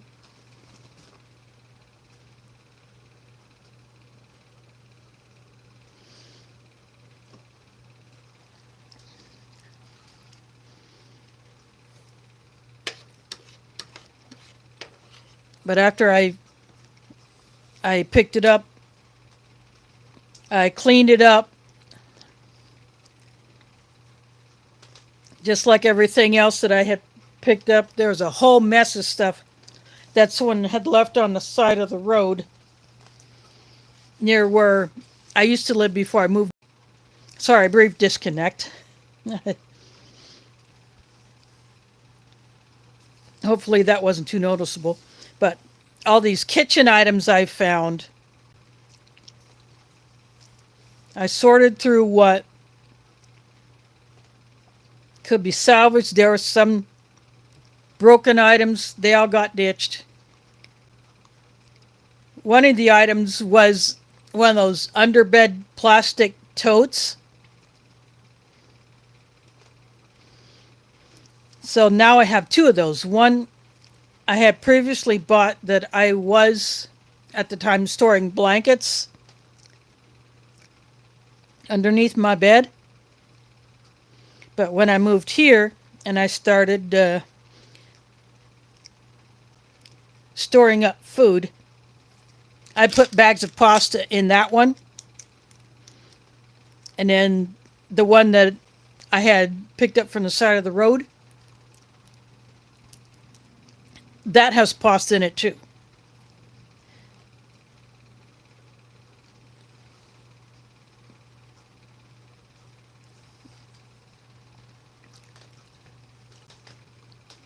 And I just filled up the rest of the space underneath my bed with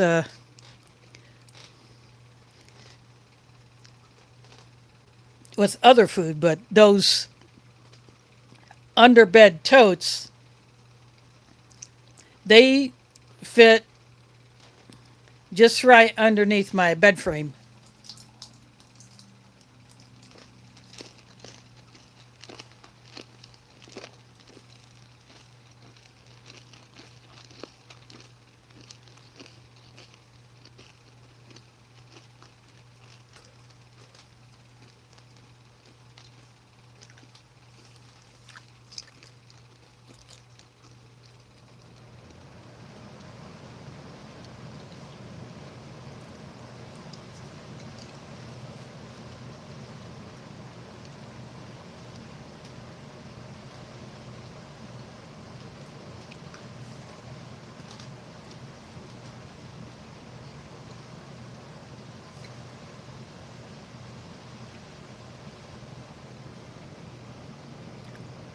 Here's Chicago in the house. Thanks for dropping in.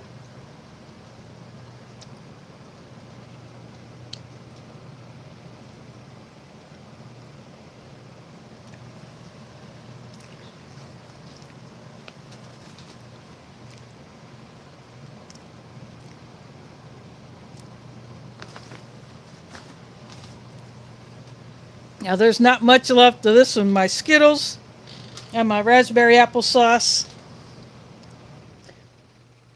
Yeah, I like to find stuff that are on sale.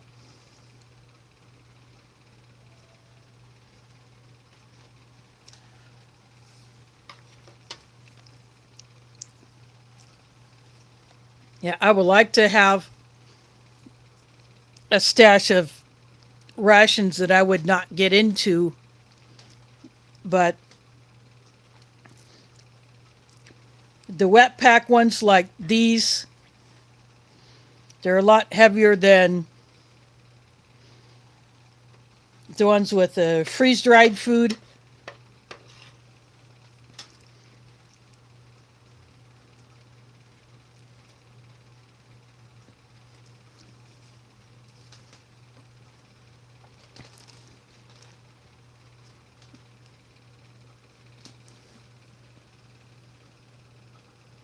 Thanks for dropping in, Sierra.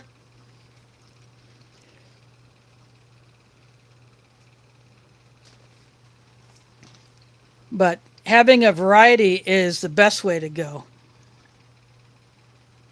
Nope. Trying to get that focus back. There we go. Yeah, I have a variety from several freeze-dried food companies.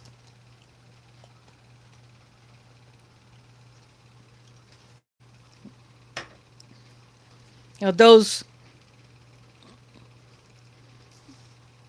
I really didn't look at, and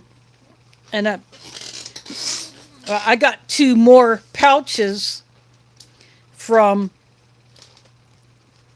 a freeze-dried food company that I had not seen before when I got that box from a viewer named Diana.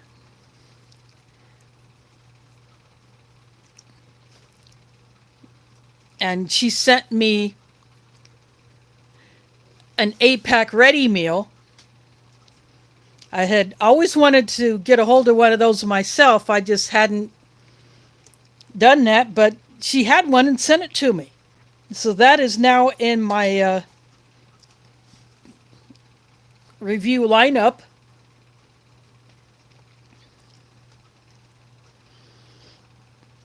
I'm not sure what year it is.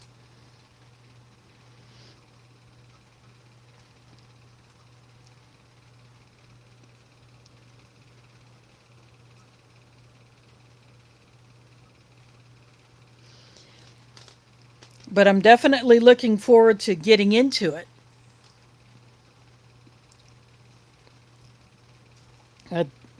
The 8-pack ready meals are a civilian version of an MRE. It might lack a couple of things that an MRE like this would have. But they're kind of on the order of the Sapaco emergency meals. I've only gotten a hold of the low sodium ones. I don't know if they do others that are not labeled as low sodium. Yeah, I don't know what if Warnick has a civilian ration line like Ameriqual and Sapaco. But if they did, I'd like to get a hold of one.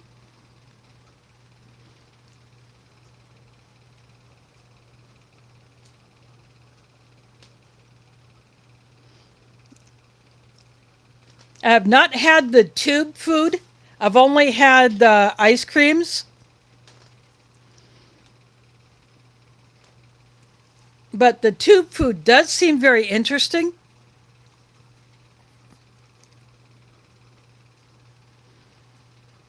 Actually, wouldn't mind getting my paws on a couple of them.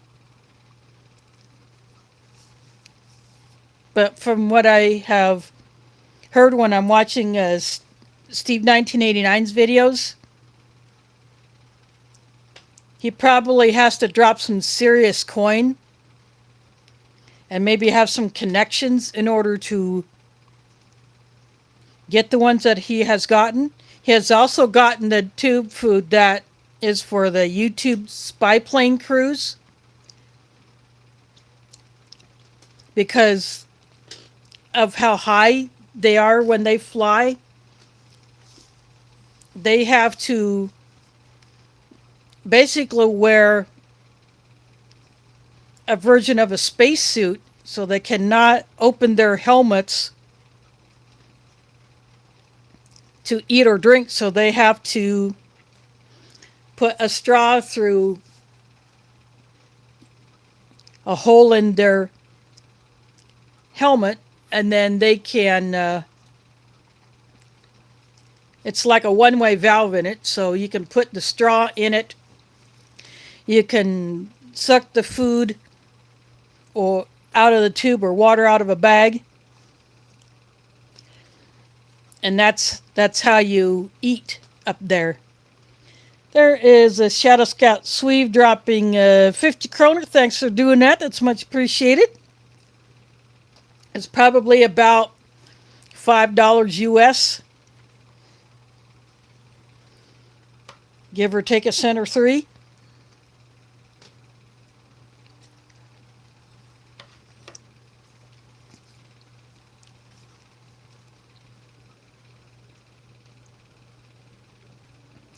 Yeah, I bet he has several connections.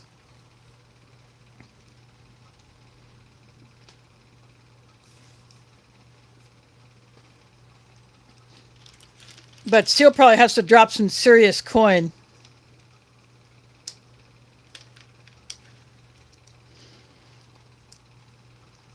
But the actual astronaut tube food, I think some of the cosmonaut tube food, like Russian,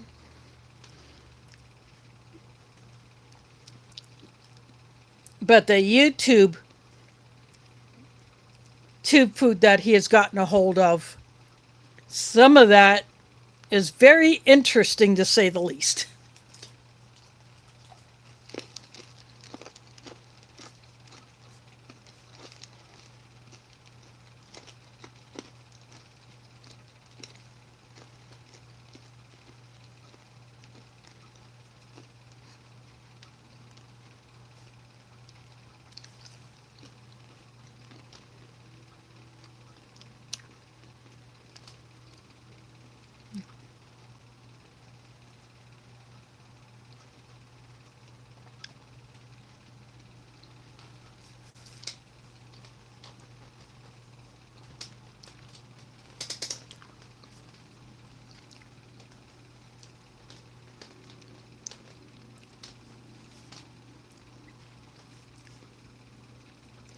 But the more interesting space foods are the one that Sean has shown on some of the Ration Museum streams. He has a few examples of food items that have been up to space but never used, or he has some that were prepared and packaged but never went up.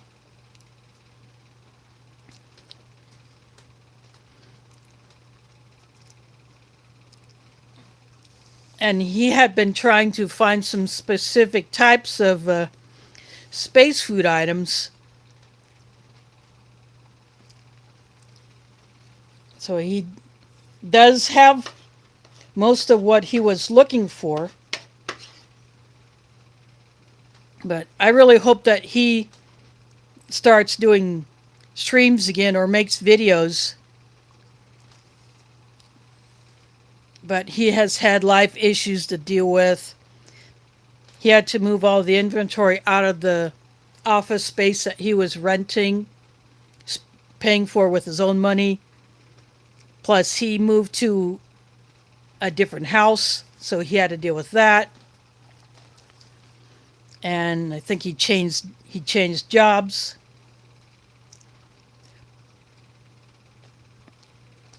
So maybe once he gets things settled down, he might start doing streams again.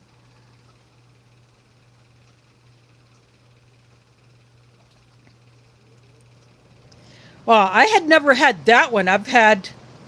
There's another one that is actually labeled as astronaut ice cream. I've never had one of those. I've had the Mountain House freeze-dried ice cream sandwiches.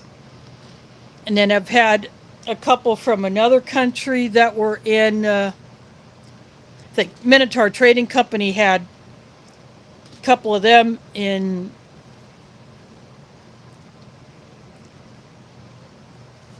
some of theirs that they had put together at one time. So I've never tried the ones that were labeled, actually had the word astronaut as like a brand. You know, it had a picture of an astronaut just kind of floating in space, tethered to whatever spaceship or space station or whatever.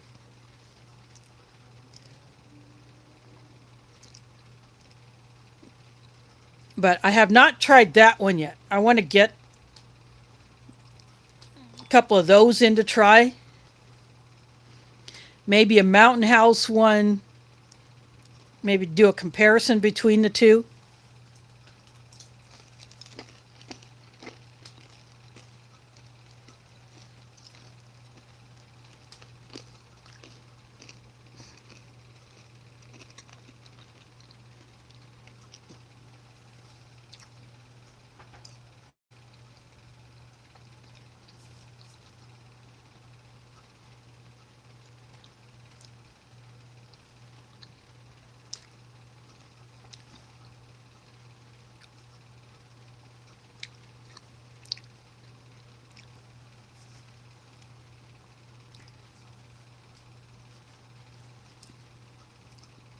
The trouble with the ice cream sandwiches is they have a tendency to break very easily. And the first one that I got that was sent to me in a box from a viewer, probably I think 2018 I got that.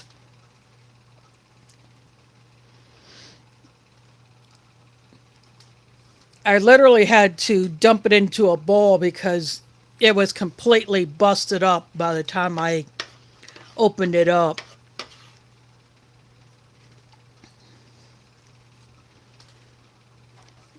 But that was the vanilla one, and then Mountain House came out with the mint chocolate chip. It's more like chocolate flakes instead of, it'd be like the chocolate flecks that you would find in the French army biscuits that are the chocolate. They're labeled as the chocolate chip or just chocolate ones with the little flecks of chocolate in there.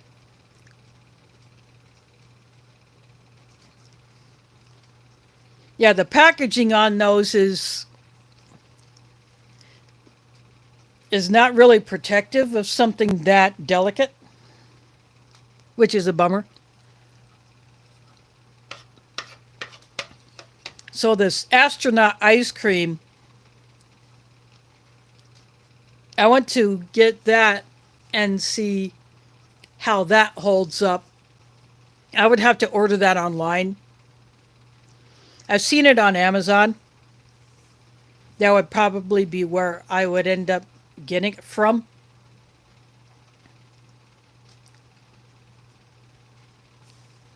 But I'd like to see how that one would hold up to shipping.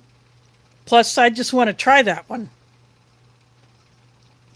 Another time I had freeze-dried ice cream, it was in a mall. And it was in little round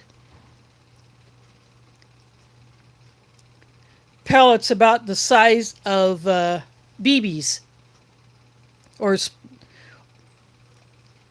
split shots that you put on your fishing line.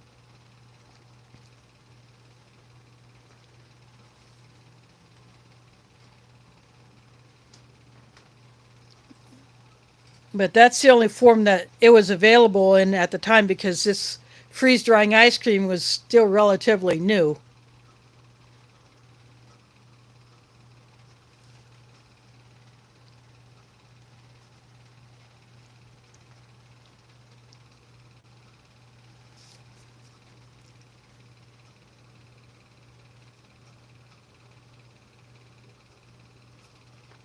You might be able to find it in the form of like an ice cream sandwich or ice cream bar, but it would definitely be something to look for.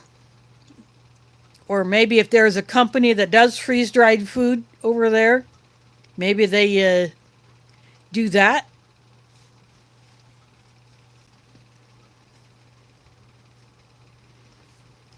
But I'll tell you, once that stuff hits your mouth, it instantly liquefies.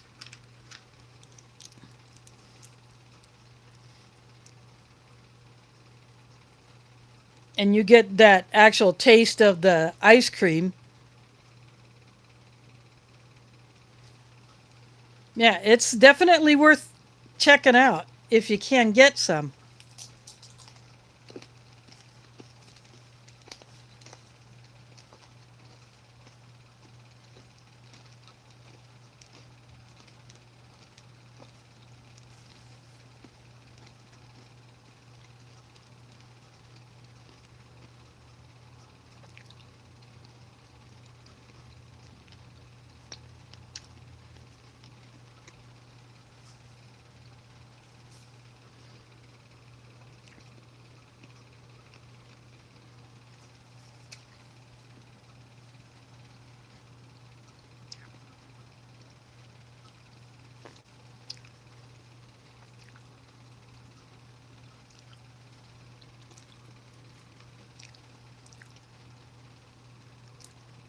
Yeah, if you can find some that's well packaged, you could put that in your longer term storage and you would have a good morale booster for a hard time.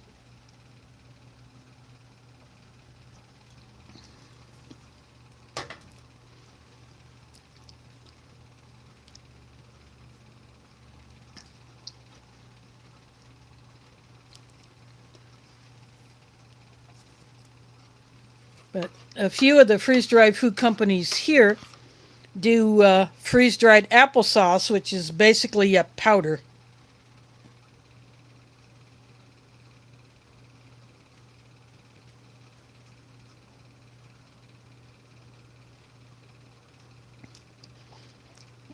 Well, yeah, maybe that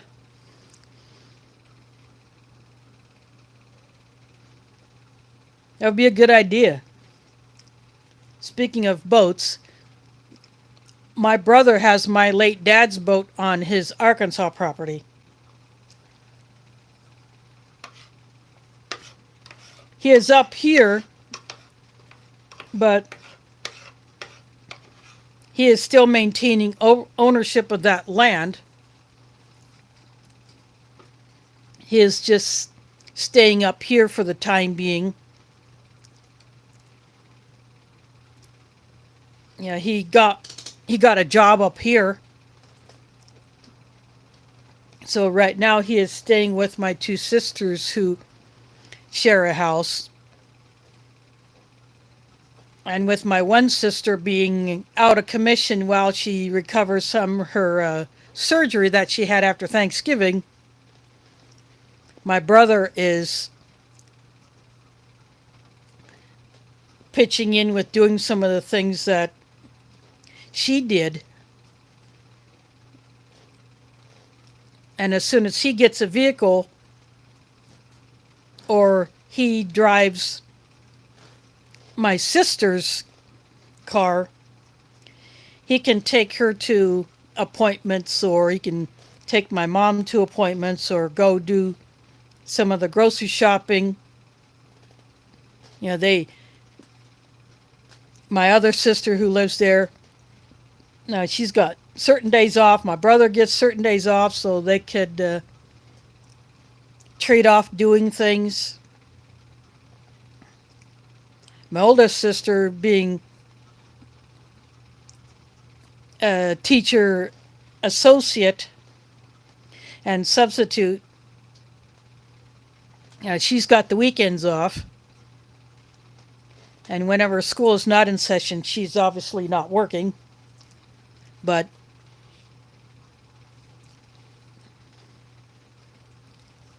so between the three of them,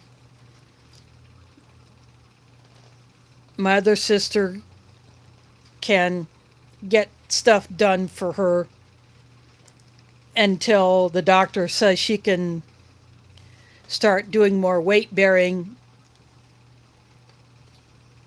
I think she's already starting physical therapy.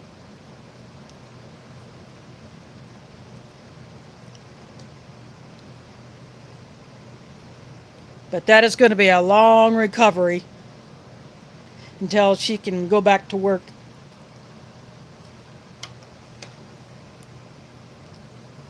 Hopefully she will be recovered by the time we take our annual trip to Lake Icaria. Then she'll be able to join us.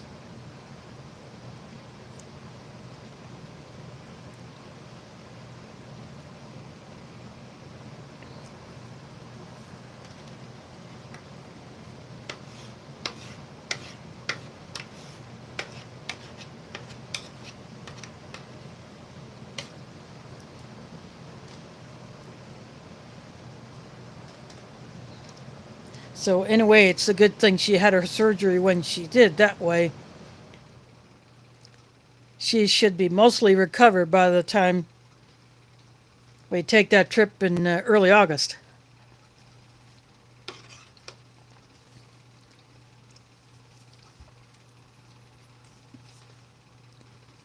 And she had a similar issue that Joe had when he tore his Achilles tendon, but she had fractures in some of the bones in her foot.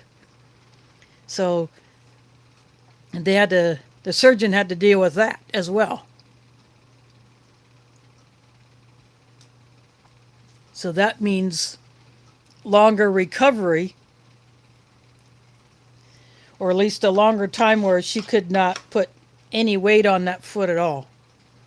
But she lost the cast last month, very early this month, and she's back to wearing one of those boots that she was wearing before she had the surgery.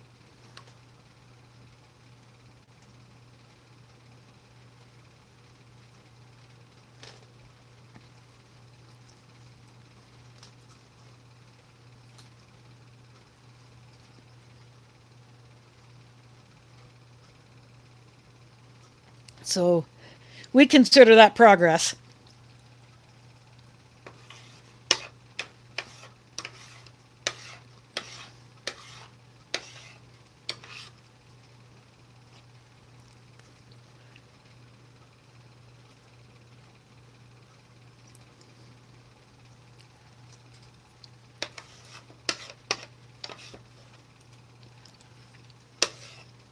So last Sunday,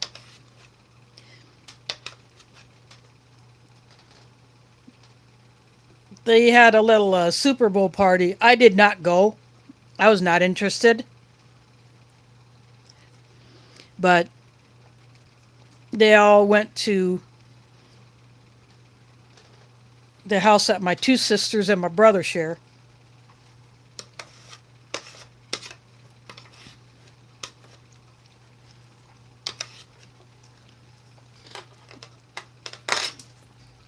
Plus, I just want to stay home and do a live and have something for all of you to watch.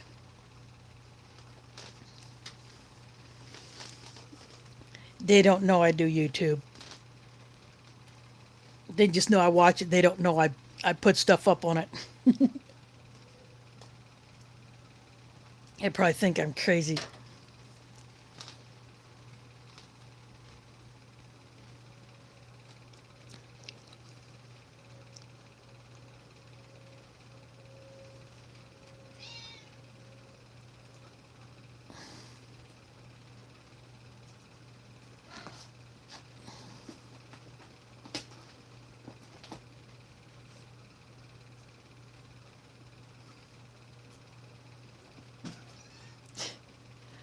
If you hear any meowing, that's Pumpkin.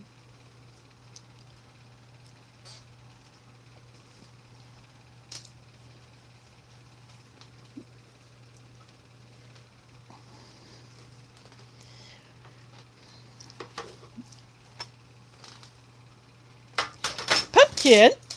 Pumpkin. Oh, she decided to get down off the... She was behind me. Pumpkin. Oh, she's under my chair, crazy cat. There she is. There's Pumpkin. Pumpkin. Oh, she went back under the chair again. Pumpkin.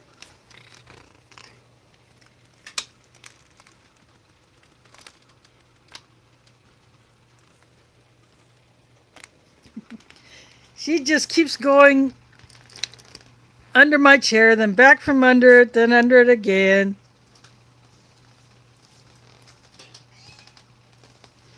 But that was Pumpkin making her appearance.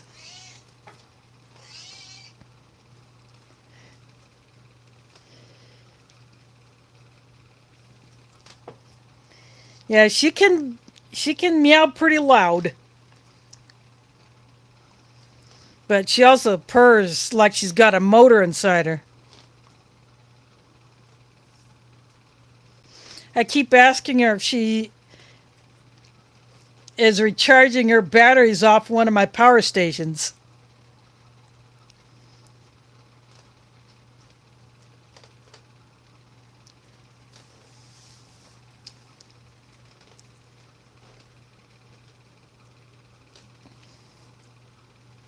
Yeah, Mila never purred much. I only heard her purr maybe once or twice in all the 18 and a half years that she was with me. She was just not much for purring.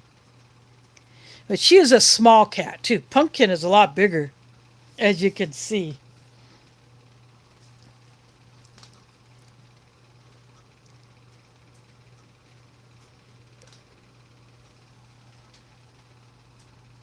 Mila was a bit quieter, even when, except, when she was much younger, when she was having her heat days, then she would get pretty loud. And Pumpkin has gotten loud. But I think Pumpkin is louder than Mila was.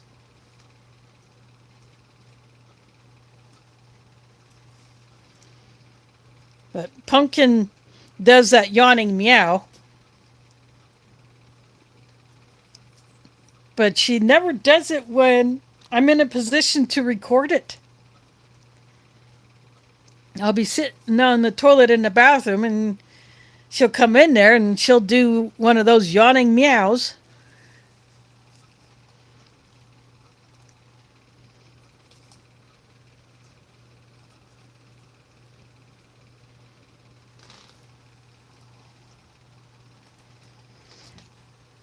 I do want to capture that on camera.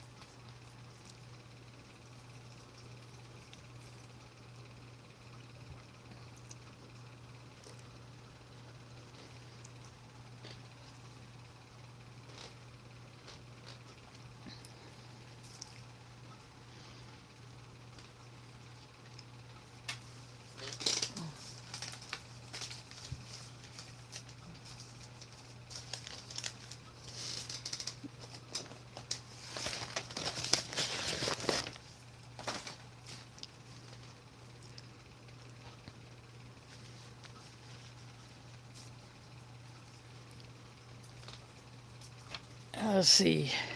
Now that I got some more rations in, I got those Sopaco low sodium MREs.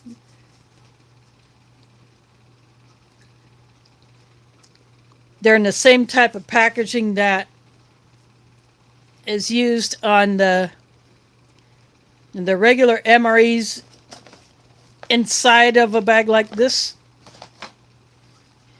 The first batch of the low sodium ones were in the clear bags, like what the halal MREs used to be in.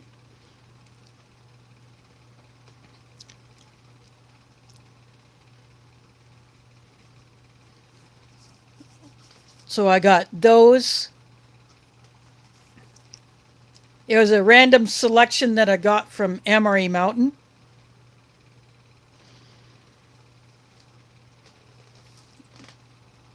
I got another 90s MRE, a menu that I had never had, but I had always wanted to try it, at least get a look at it.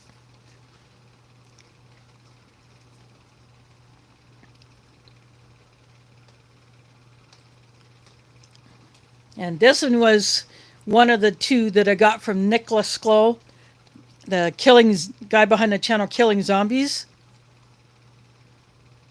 That was in the latest box that I got from him.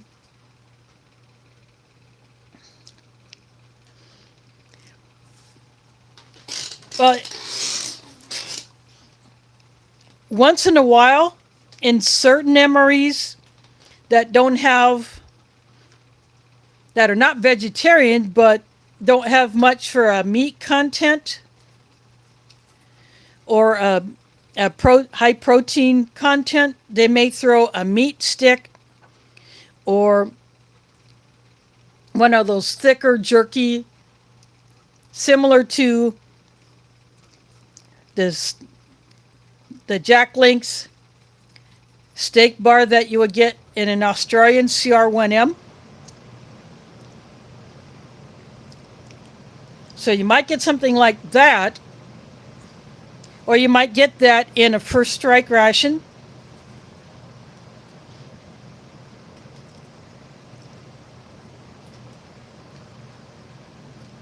Sometimes you get beef jerky in the smaller pieces in certain Canadian IMPs, or a new one they call a light meal combat. CT has one of those up on his channel. And those are kind of like a single meal version of a first strike ration, where you do not heat up anything.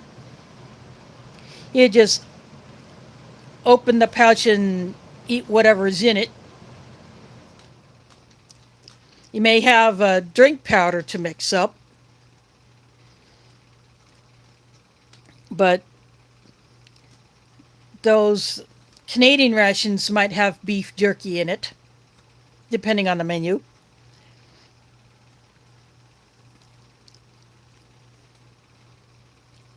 But some European rations also have beef jerky in it.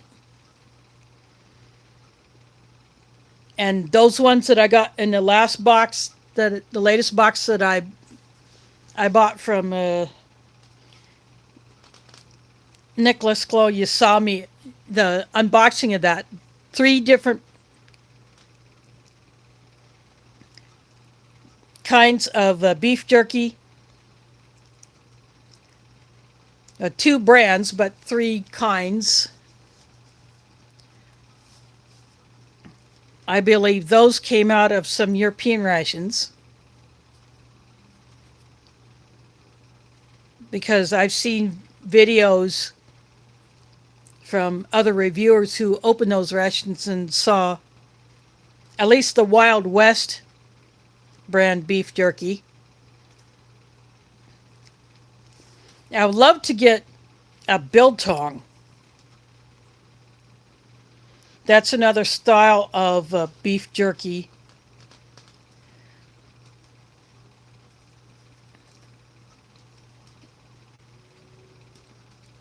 That I have seen a few reviewers have. Plus, I've seen them on an Australian channel called Scotty's Gone Walkabouts. And sometimes he will put a pouch of biltong in his food bag, what he calls his tucker bag, because Aussies refer to food as tucker. But he will put biltong in his food bag sometimes, depending on what kind of a trip he's doing. And that might be what he would eat for lunch while he's on the trail, or if he's in a canoe or kayak, he might pull off and you know, go on to a bank, like in a whatever lake or river he's paddling in, and he'll take his lunch break there, maybe pull out the biltong and eat that. Yeah, thanks for dropping in, Tim.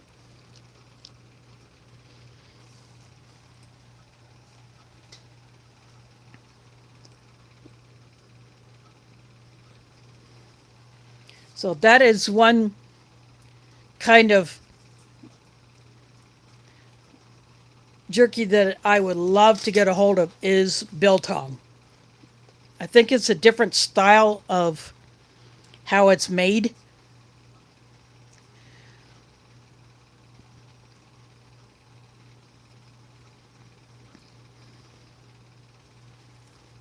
But as far as U.S. rations go, you might get either a meat stick or two, or those thicker pieces of jerky strips. They're usually about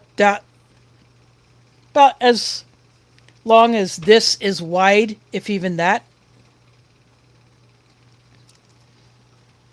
But you might get one of those, you might get two of them. But that's pretty much it. You don't get a little packet of smaller beef jerky pieces like you would in the Canadian and some European rations.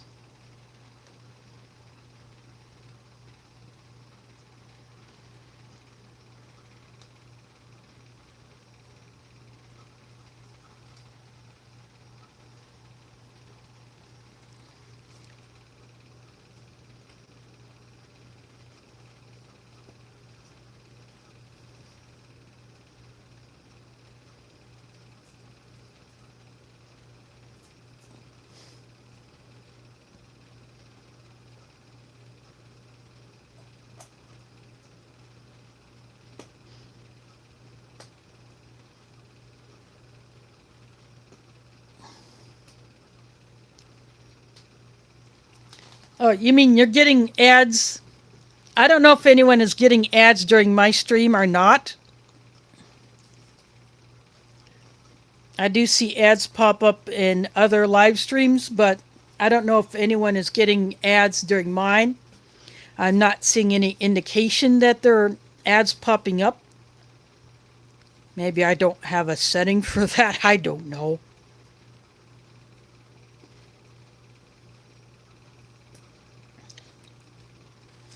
Yeah, that's weird. But then sometimes you might be either watching something on someone's channel, or you might be having a phone conversation, and then you get an ad that is totally unrelated to either.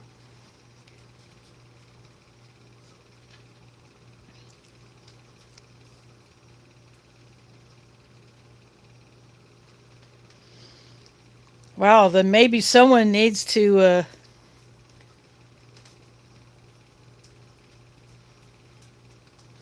go to bed early,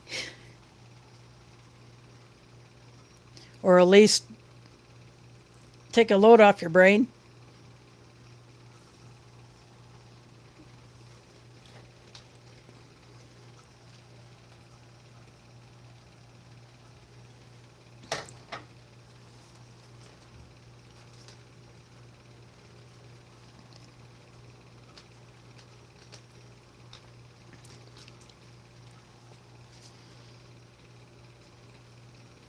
Yeah, I bet someone's brain is fried.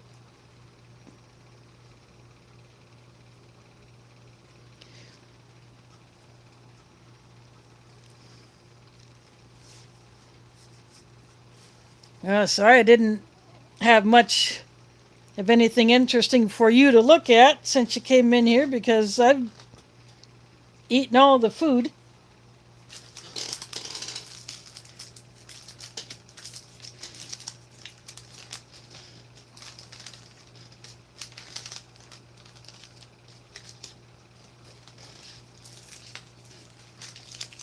Well, with the exception of this hot sauce, I didn't use it.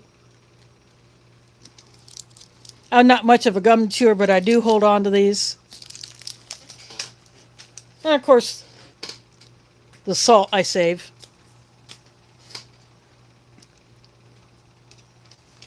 And because I had the cherry drink from last week, I didn't open this up. I'll save this for another time.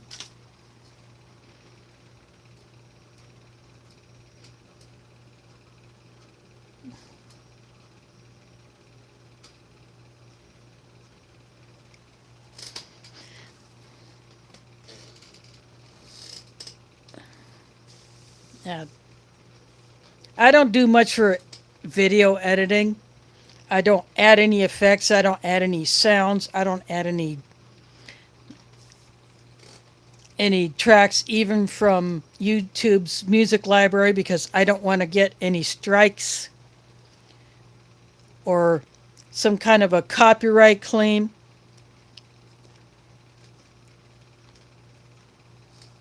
That's why I don't even, if I can avoid it, if I'm recording somewhere not at home. If there's ambient music, well, I can't control that.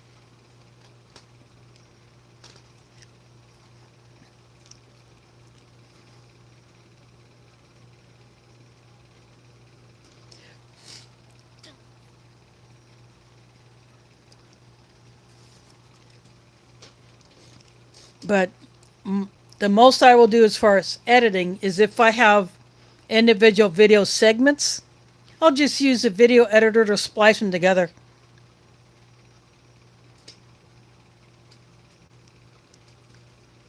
Yeah, I don't add any effects. I don't add any titles, or I never even tried to splice in a picture.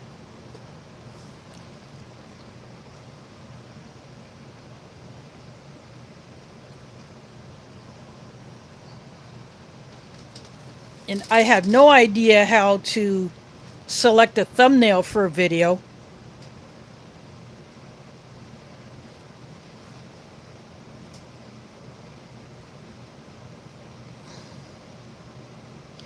Yeah, I don't do any of that.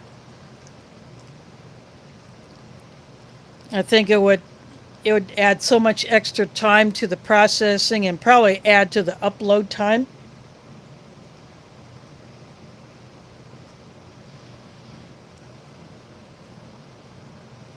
Before, when I had larger videos to put together, I would have to dump it onto the laptop because when I had my Samsung Galaxy S5, which is the only one I was doing any video on, if it was too big, the memory just couldn't handle it. It was just too big. It couldn't be done on the phone, so I would have to dump it onto the computer. And laptops are so hard for me to use because I can't separate the keyboard from the screen.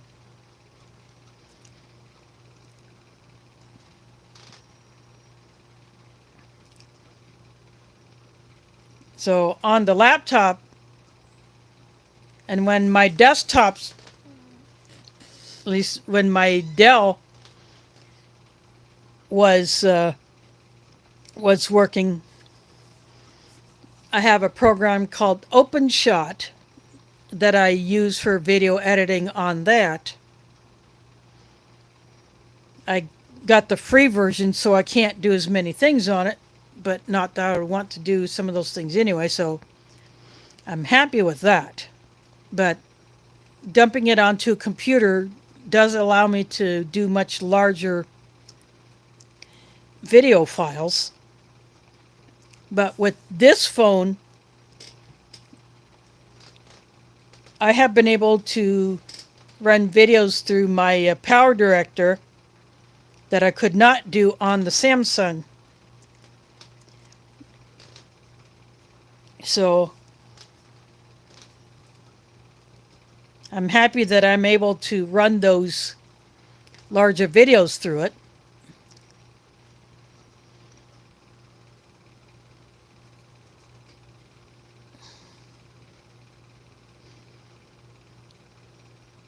Yeah, think I have Windows.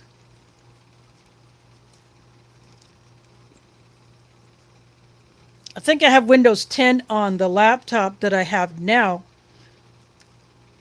but I just don't have the RAM capacity that I would like, and I haven't figured out how to open it up to see if I can put another memory stick in there. Plus, it was used when I got it.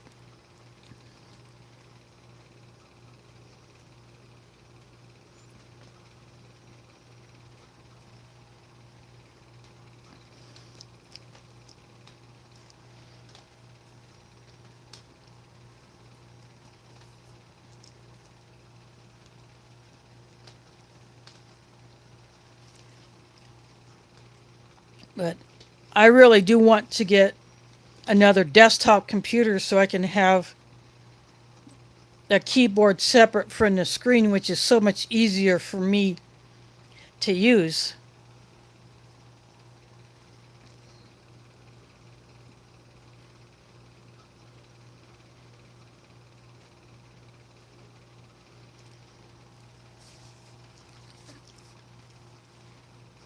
Now, that would be a nice one to have.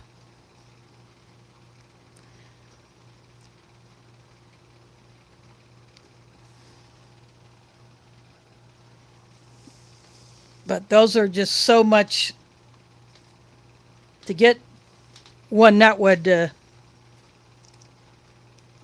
be good for me would be pretty expensive.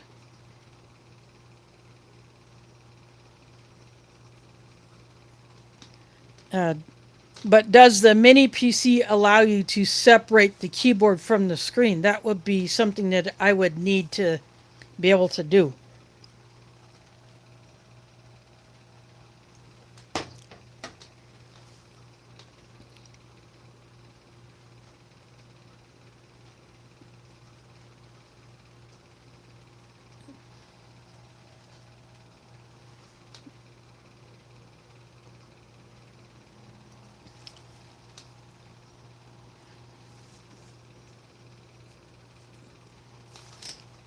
In fact, I use a Bluetooth keyboard to connect to my Kindle.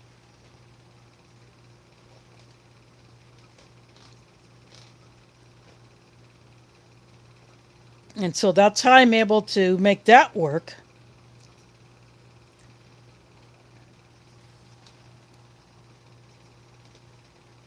But I have to have a pretty good sized screen as well. This laptop screen, if I could separate it from the keyboard, it would be adequate,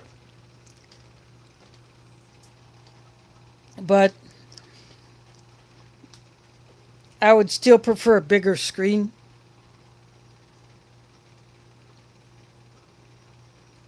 Just so I could customize the display to something that would work best for me.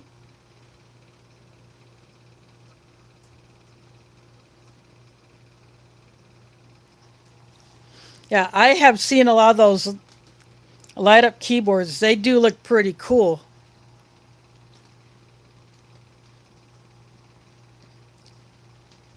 Of course, I will want to have it light up green because that's my favorite color.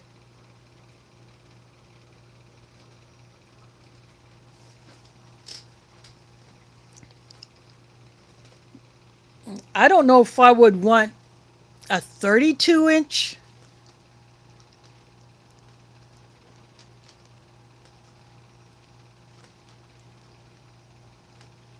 I mean, the last one that I got was a 17-inch.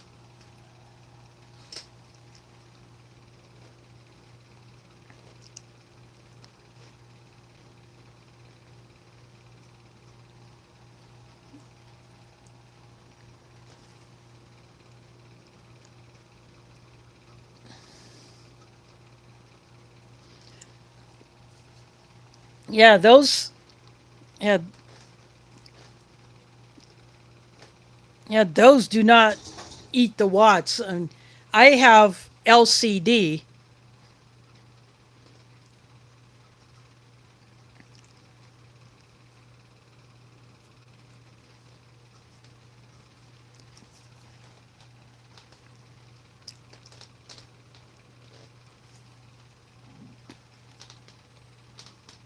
Yeah, I do not have an LED screen at all.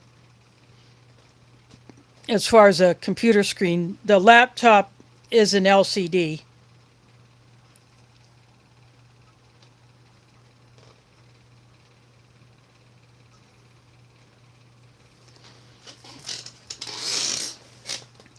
But I would probably not go over a 20-inch monitor.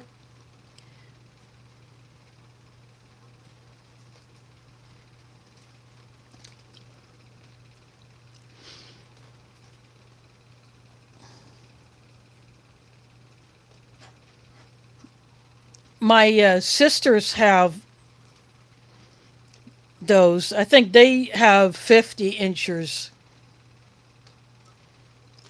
My oldest sister has hers mounted above the gas fireplace in the living room. And then my two sisters who share a house, they have theirs. They used to have a TV on a stand, but then they got a wall mount for it.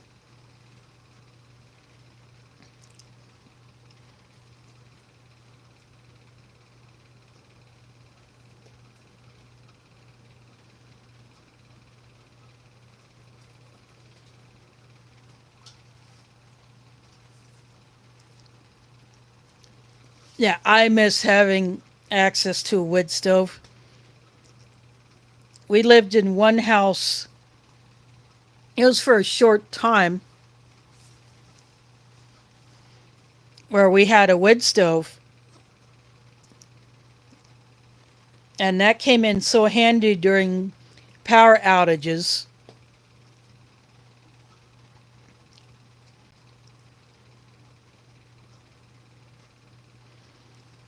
My sister's gas fireplace does not really produce heat all that much.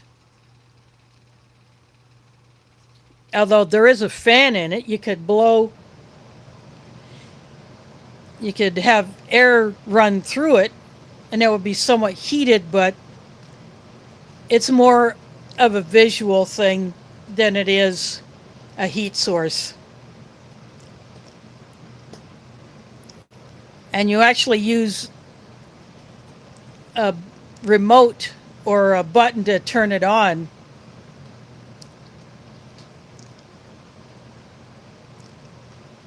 Instead of using something like a lighter to light it up. And it just doesn't have that crackle of a wood fire.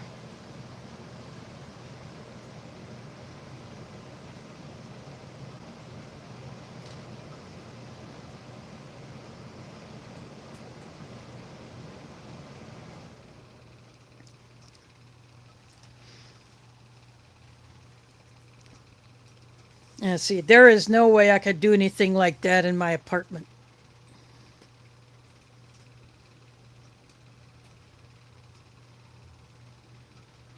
Yeah, I don't own a TV of any kind. I had considered buying a mini digital TV. I've looked at some on Amazon, but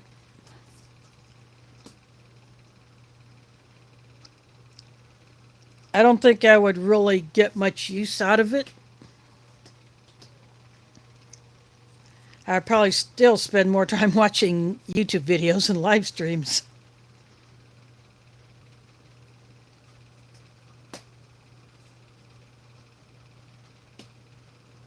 Wow, that would be a good score if you get that.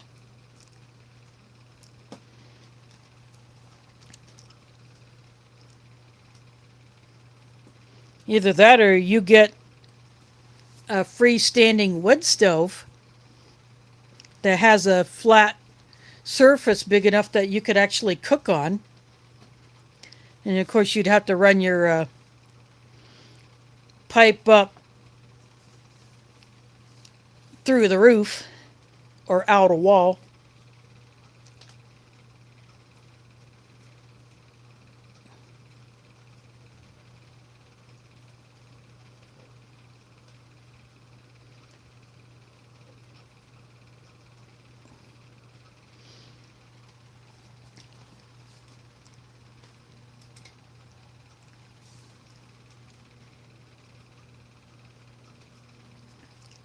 Yeah, agreed. That is very, very expensive. Must have a whole lot of extra features that are probably really not necessary.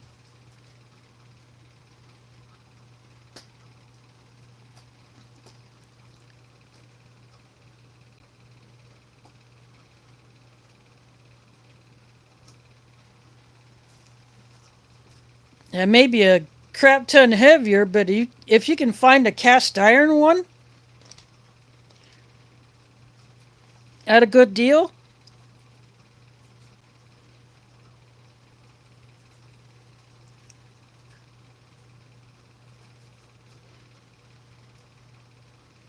maybe that would be a good way to go.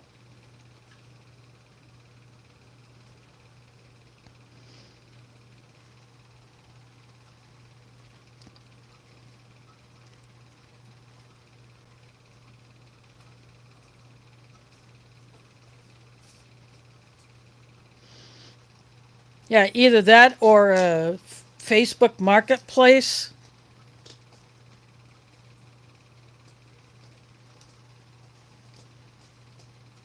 Of course, you have to be able to go pick it up, too. Most sellers won't deliver.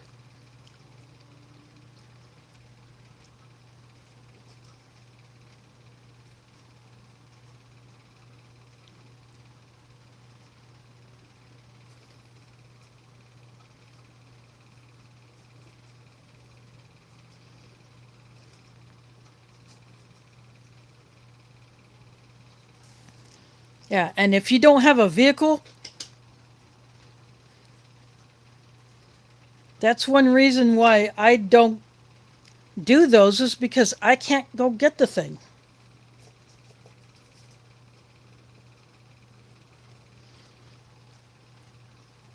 Yeah, and you might want to have a hand truck or a dolly to move that thing around once you get it. Either that or have a bobcat or some kind of a skid steer to move that thing.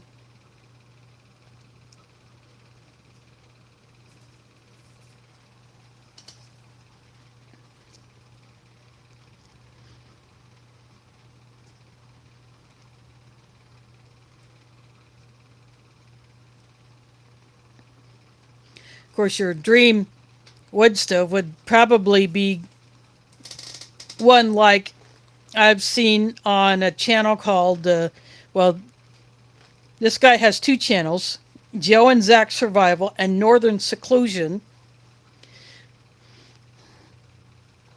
And what he found was one of those 20s, 1920s, 1930s era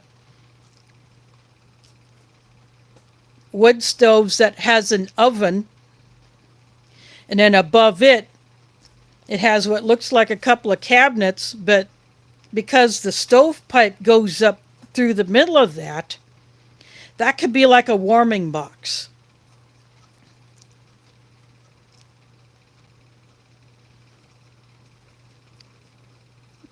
And he cleaned that thing up. He put that in one portion of the building that has his shop.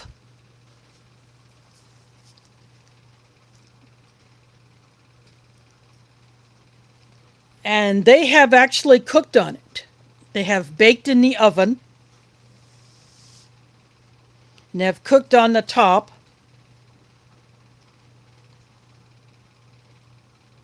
Plus, it's a good heat source for that particular portion of that building.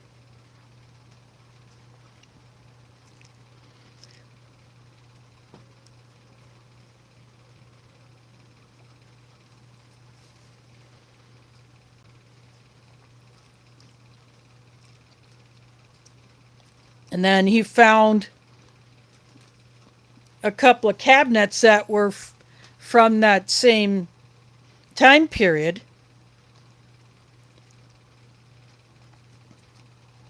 One is going in his wife's future pottery studio.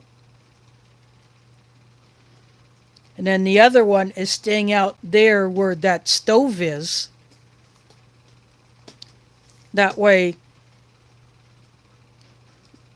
they can put stuff there, do some prep right there while they're cooking on that stove.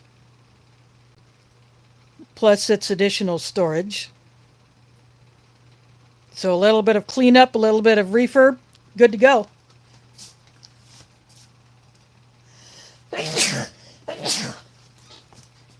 I couldn't hold those sneezes back, sorry.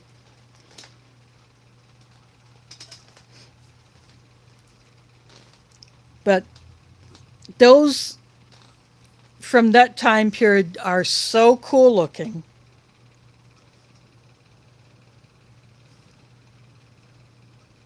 Thanks for dropping in, Joe. Hope you get some sleep tonight. Yeah, he's got a bunch of prize packages to mail out for all of the winners that won seeds and other things from his Sunday Fun Day on the Garden State Gardener channel. So I jump in for most of the first hour and then I kick out.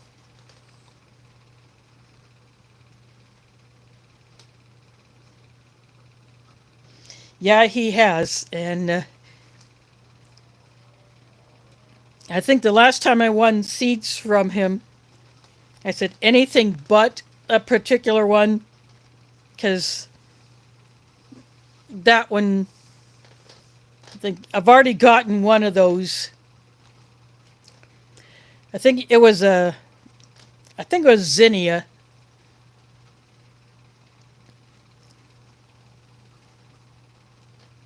Or no, it was another flower. I don't remember what it was, but I said anything but that one. Someone else can have that one.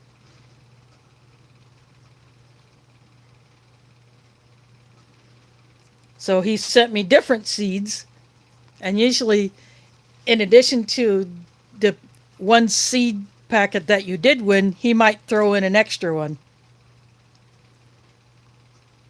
And when he was doing his onions video on Grow Big TV, he said what onions he was going to grow and which ones he wasn't.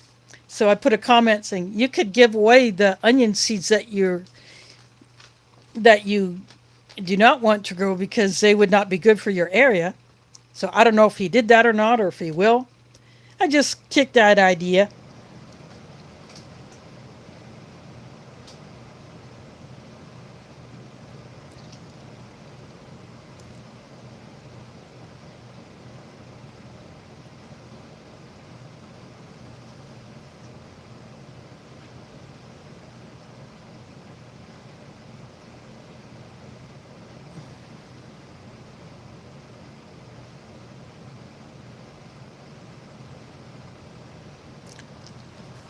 Yeah, I had planted all of one of mine that I had from the last couple of years. I think it was one of my greens. So I replaced that.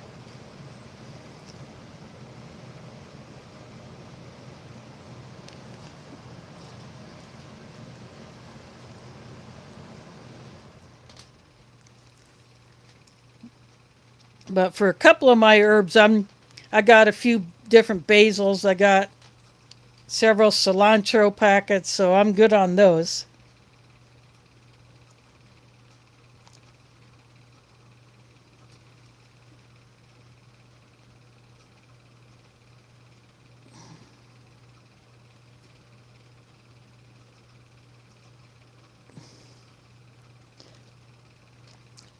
Yeah, you mean like those containers of the survival seeds?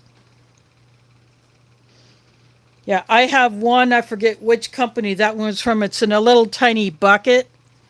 And then I have two of the August and Farm seed cans.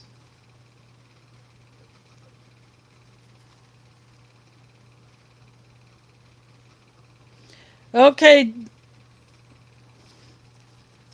fishy. I'm probably going to go ahead and call this one good anyway.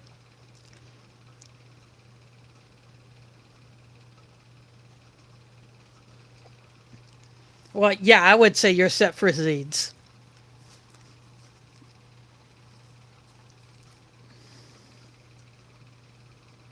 Yeah, I'm going to go ahead and call this one good. I do want to thank everybody who came in to hang out with me tonight. And again, thanks to Foreign Emery and Shadow for dropping those super chats. It's much appreciated.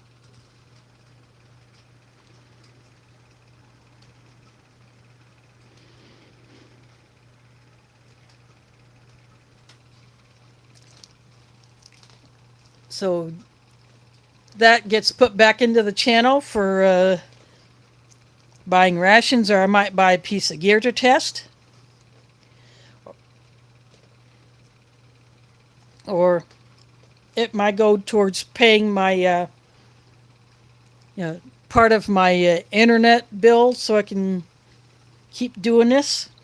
But whatever way, it goes back to the channel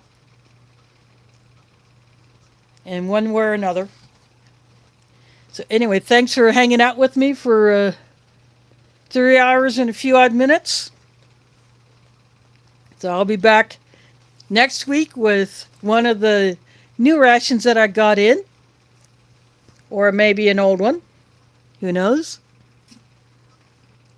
Anyway, thanks for watching, and catch you on the flip side.